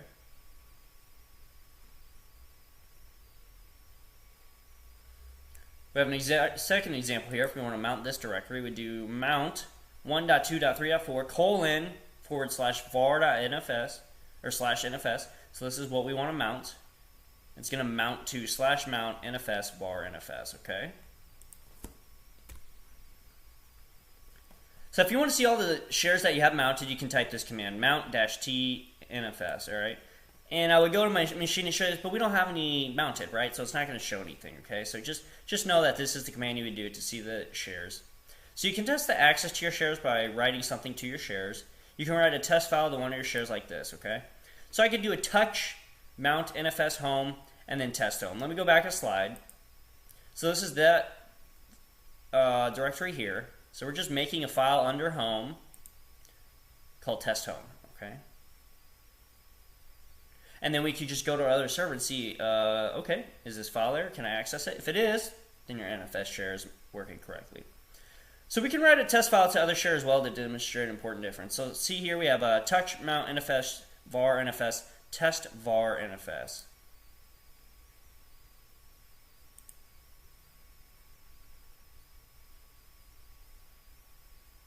Okay. So we can do that to test the other one as well. So let's talk about how to export file systems from the NFS server to the NFS client. All right. So we would start with the server system that exports, meaning the host one, okay? And we make available to the client system. So the contents of the directory would make available to the client systems. So on the server, you must run the NFS service and designate one or more file systems to export. To export a file system, you have to add an appropriate entry into the Etsy exports files, like we talked about earlier. So let's suppose that you want to export the home directory and you want to enable the host named lnbp75. And you want to mount this file system for read and write operations. So guys, we can do this by adding the following entry to the Etsy exports file. /home space lnbp75 parentheses rw comma sync close parentheses. Okay. So if you want to give access to all hosts on a certain LAN, such as 192.168.0.0, you could change this line to /home space 192.168.0.0/24. And guys, this /24 is the subnet mask here. That's what that is. Okay. And we can do parentheses, read write, comma, sync, parentheses. Okay. So let me go to the virtual machine real quick. Kind of type that out for you.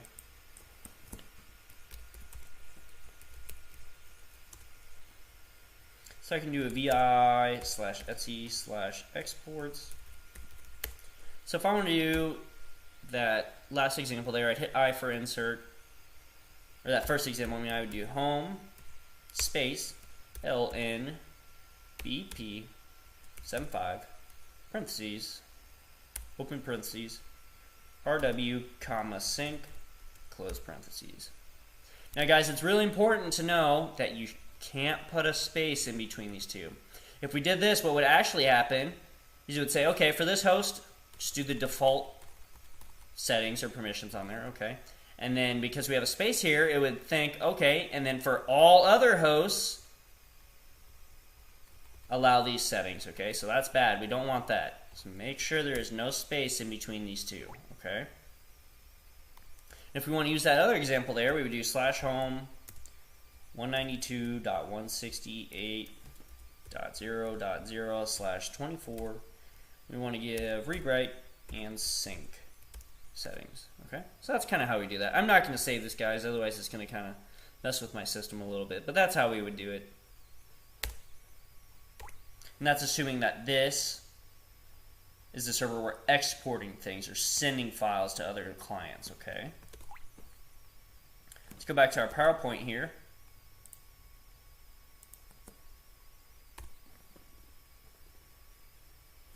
So guys, every file in the etc exports file has this general format. You're going to have the directory that you want to share. Then you're going to have a space. Then you're going to have host 1, no space, the options you want to give it, and then a space, host 2, and the options you want to give it, and so on and so forth. You could do this multiple times with many hosts that you want to send the directory to, okay?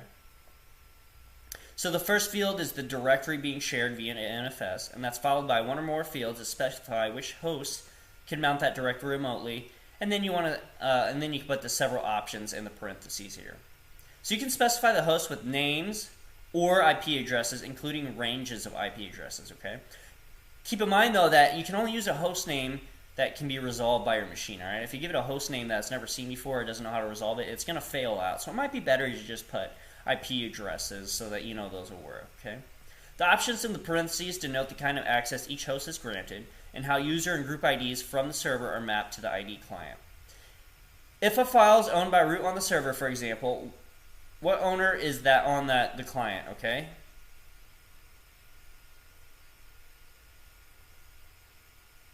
So within the parentheses, commas separate the options. If a host is allowed both read and write access and all IDs are to be mapped to the anonymous user, the options look like this, okay?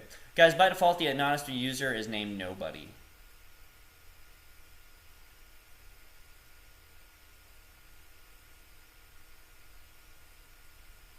So we can, we look at here, read, write, all, squash, okay?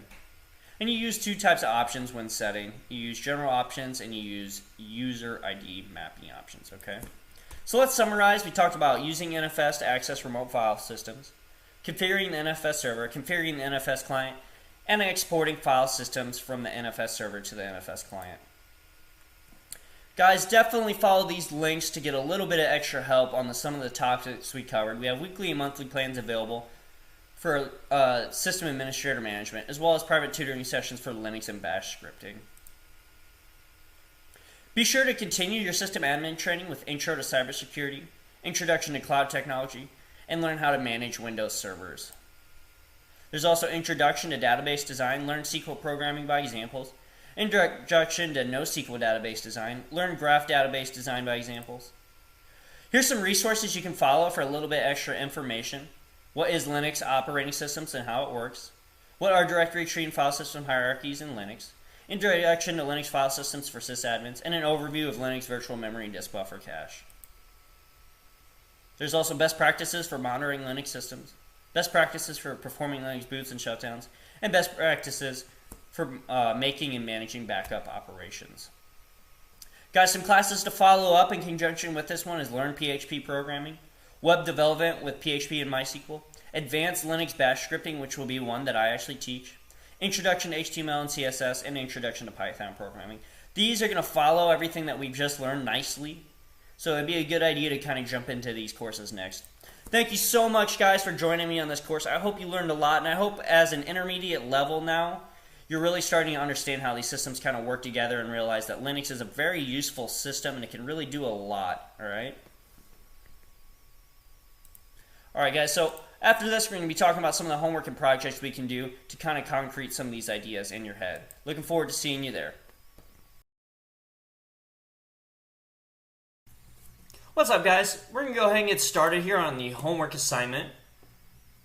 for Introduction to System Administration Intermediate Level.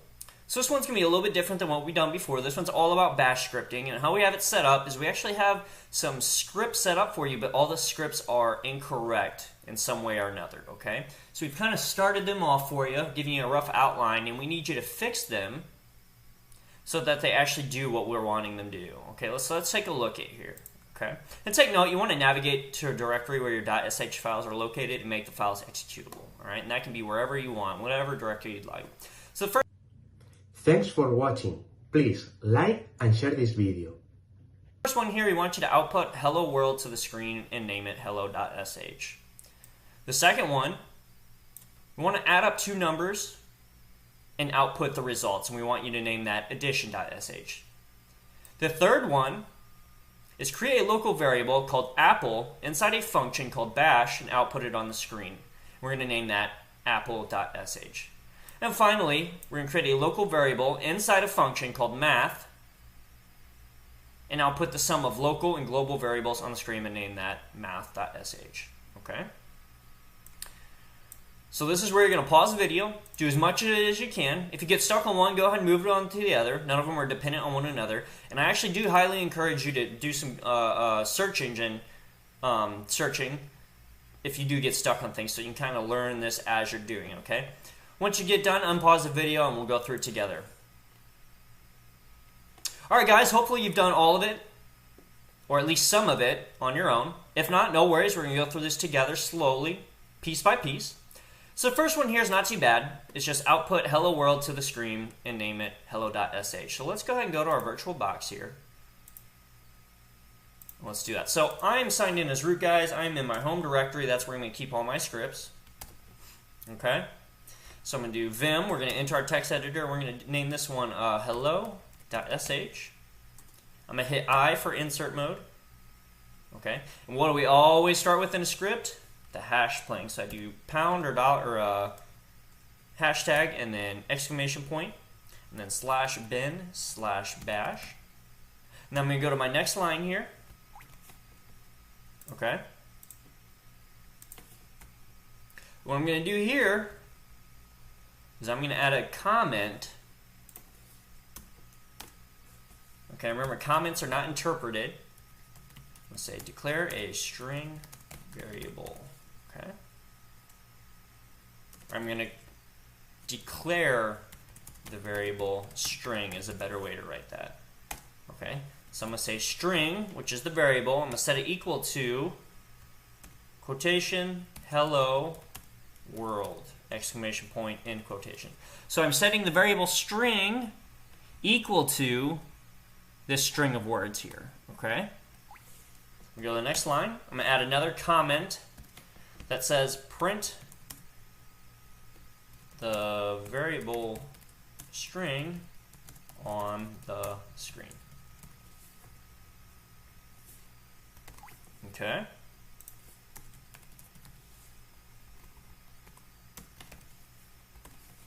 We're going to go to our next line here.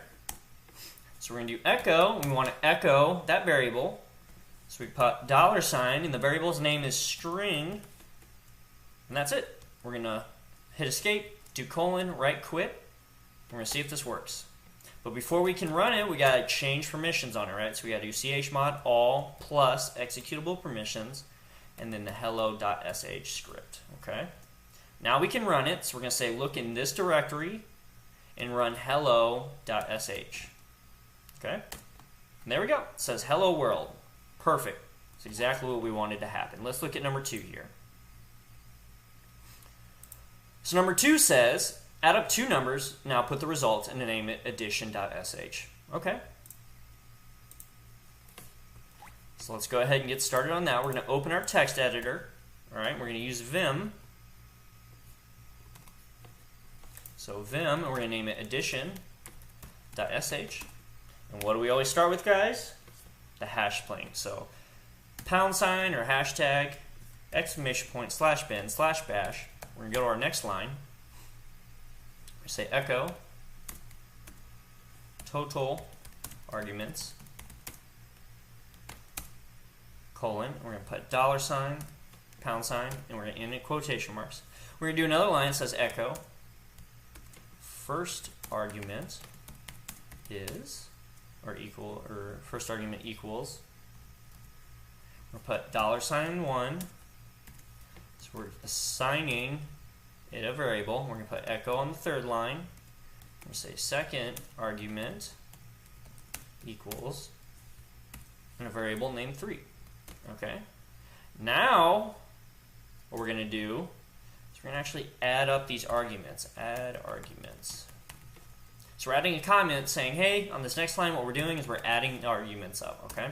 Now, in order to do this, we're actually going to assign another variable called total. We're going to set that equal to a variable that adds up variable 1 and variable 2. Okay? We're going to close out the double quotations. So we are declaring another variable. It's called total. We're setting it equal to a variable that has the value of variable 1 plus variable 2. Okay? And then we have one more important step, and that's going to be echo total is, the variable total. Okay, let's see what happens. But before we can run it, we got to make it executable, right? So chmod all plus executable rights addition.sh. Okay. Now we're going to say run this, or look in this directory and run addition.sh. We're going to give it some arguments. We're going to do 1 and 2. Okay. So space 1, space 2. Perfect. Ooh, actually, we must have spelled something wrong. It says total arguments. We got a blank. Let's go back to it here. What did I miss here? Oops, that's why. I put a 3 instead of a 2. Hopefully you guys caught that before I did. There we go. We didn't have a third variable assigned, so that's why it was blank. All right, now let's run it again. There we go, that's better. So 1 plus 2 does equal 3, and there are 2 arguments, so we know our script's working correctly. Just to really test it, let's add something crazy in there. Let's add like a 44 and a like 99999, okay? Yeah, perfect. So first argument is 44. The second one is 99,999, and that would make the total 100,043.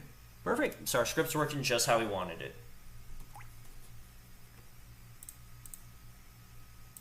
You can see that down there. I'm going to move my screen up a little bit. So that's exactly how we want our script to work. All right.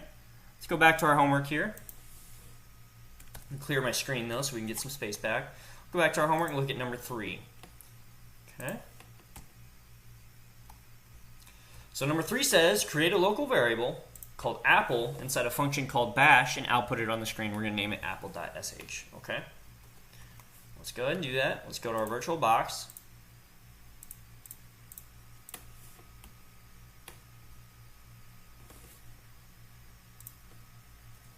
So we're going to open a text editor, vim. We're going to name this apple.sh. Okay. We're going to hit insert mode. Always start with the hash pling. /bin/bash. We're going to go to our next line here.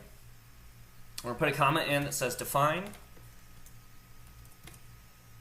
bash global variable. We'll put another comment that says this variable is global and can be used anywhere in this script. I'm going to explain what global and local means here in a second more, guys. So we're going to say var1 equals, we're going to say the string flower. So we just want it to equal the word flower. Okay. We're going to put another comment here that says define bash local variable. Okay. We're going to put another comment that says this variable is local to bash function only. Okay. Now we're going to start a function here. Actually, let me add some spaces in here just so this kind of looks a little bit better. There we go.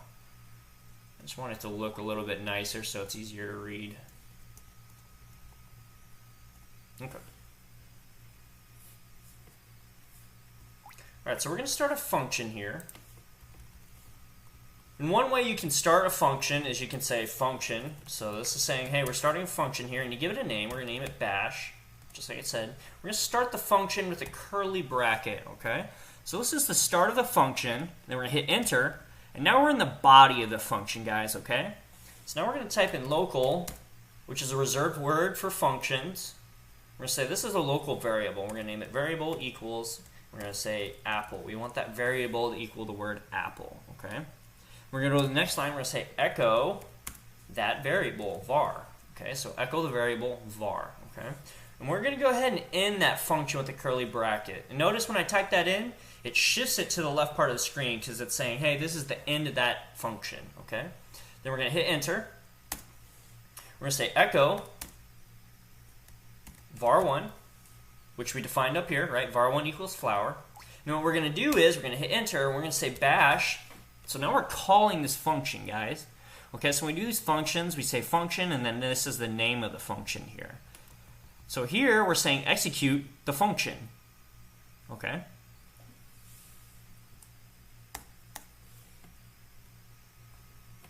And after this, we're going to put var. $var. Okay. We're going to echo that, sorry. Echo the variable var. Okay? So before I run this, guys, I want to explain a little bit. So global variables can be used anywhere in your script, right? Because we're declaring it here, so this script knows, hey, variable 1 equals flower, and we can use that anywhere in the script. Local variables, such as the one we see here called var, means they can only be used in this function, right?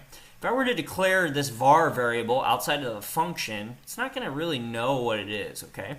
However, since we run the function here and we say, hey, echo what var is, the script's going to know that var equals apple, okay? If I were to put echo var here, it's not going to know what it is. This hasn't run yet, so it has no idea what the variable var is, okay?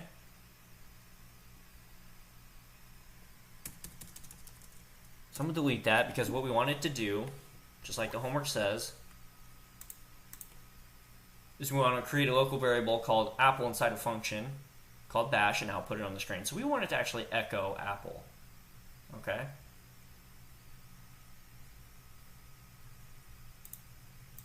So let's go ahead and right quit this and save it. Right quit. We gotta make it executable, chmod. All plus executable apple.sh. Okay? We're going to do /apple.sh. We're going to execute it and run it. And there we go. We see flower, apple, and then we actually have a blank space, right? What's going on there? Well, let's check it out.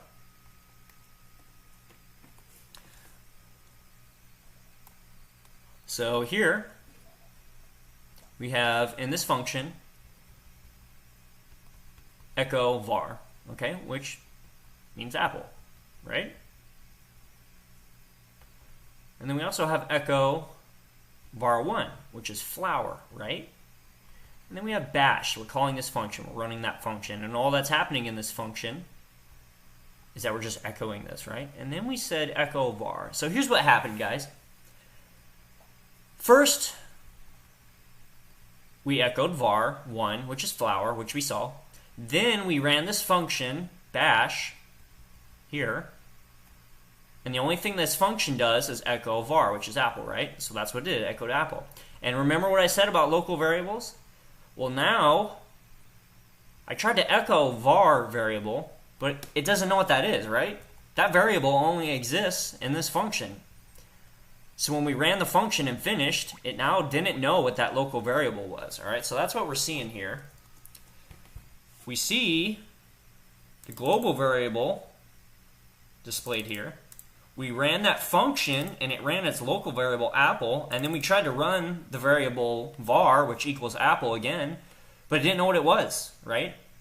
Because we weren't in that function anymore, so it just spit out a blank space. So that script is really just to show you guys how local and global variables work. All right, we're going to look at that even more here with our final question, which is number 4. And it says, create a local variable inside a function called math, and output the sum of local and global variables on the screen and name it math.sh. Okay, let's go ahead and do that. So we'll go to our virtual box here. I'm going to clear my screen to get some space back.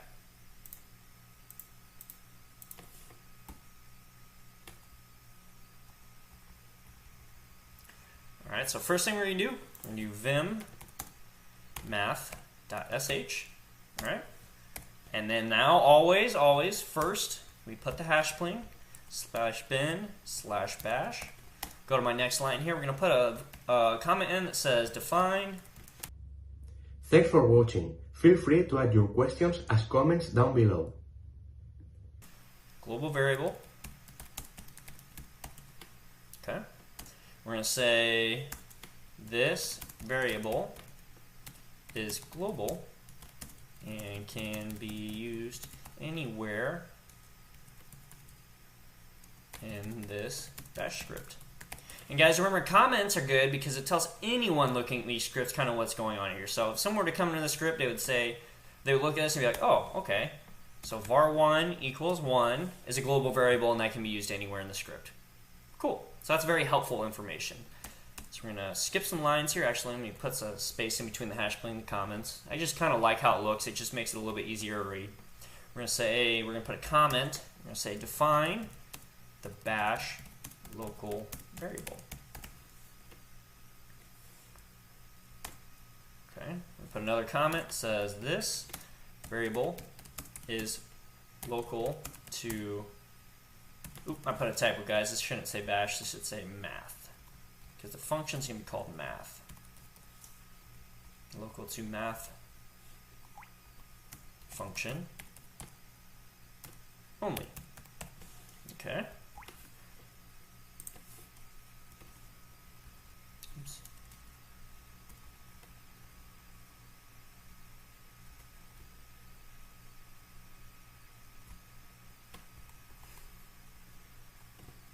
All right.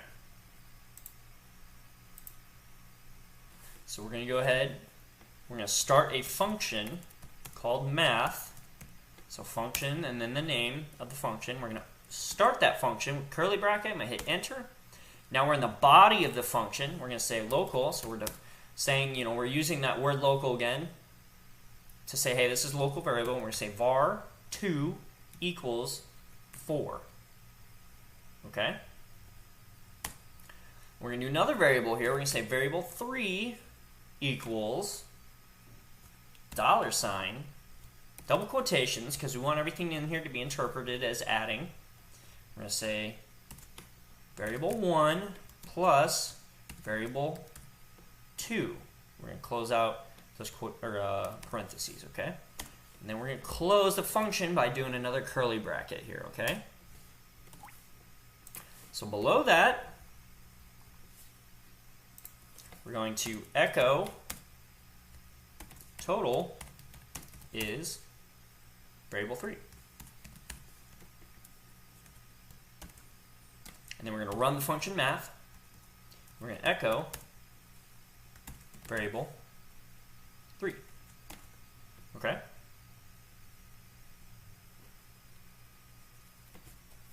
We're going to see what happens here. We'll do a right quit. We're going to make that executable, so all plus executable. Oops. All plus executable. And we're going to say math.sh. Okay? Let's go ahead and run it. Let's see what happens.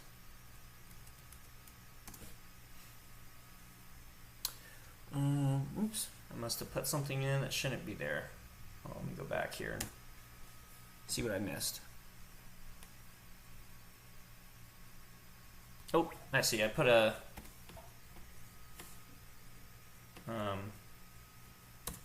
quotation mark there that I shouldn't have. All right, let's see if that fixes it.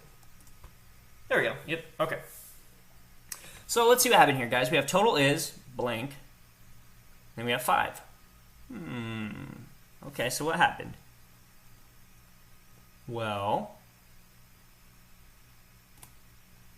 let's go back to our script and see. So first thing we have going on here is we have echo total is variable 3. Okay, it tried to do that, but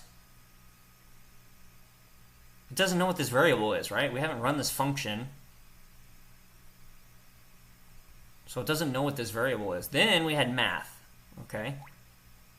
So we ran the function math, and the only thing this function does is it adds variable 1 and 2 and sets that equal to variable 3. Okay. And then I echoed variable 3, and now all of a sudden it knows what variable 3 is. Why is that? Well, that's because here I stated that variable 2 is a local variable. Here, I just put variable 3 equals, and I set it to a value.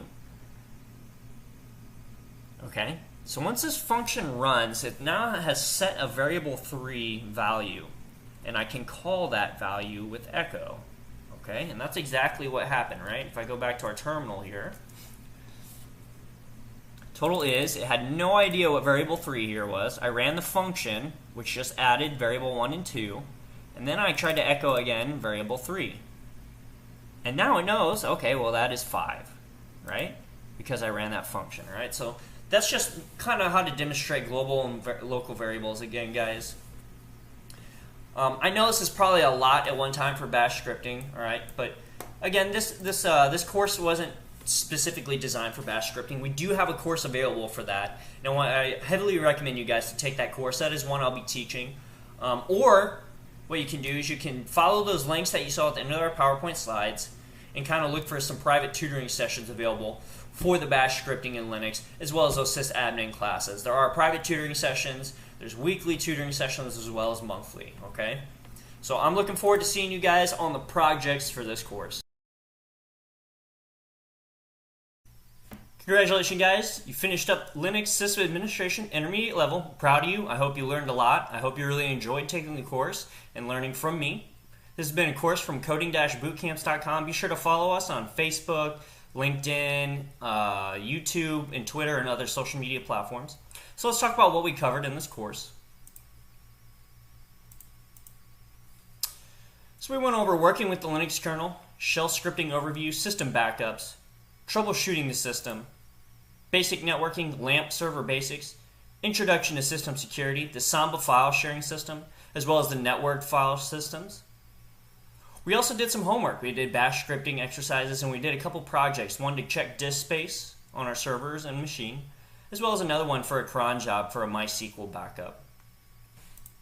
Again, congratulations for completing this course, guys. Be sure to continue your learning. Look up as many examples and different bash scripting projects as you can. You want to keep using these skills, guys, and keep doing as much as you can to keep your skills crisp and in tune, okay? So some courses to follow up with this class is going to be Learn PHP Programming, Intro to Linux Bash Scripting, which is another course that I'll be teaching, Intermediate Level Linux Bash Scripting, which again is going to be another course that I'll teach, and then Intro to HTML and CSS. Again, guys, thank you for joining me. I hope you enjoyed this course. Be sure to check out other courses on coding-bootcamps.com. And again, follow us on social media platforms such as Twitter, YouTube, LinkedIn, and others. Looking forward to seeing you guys in the next courses.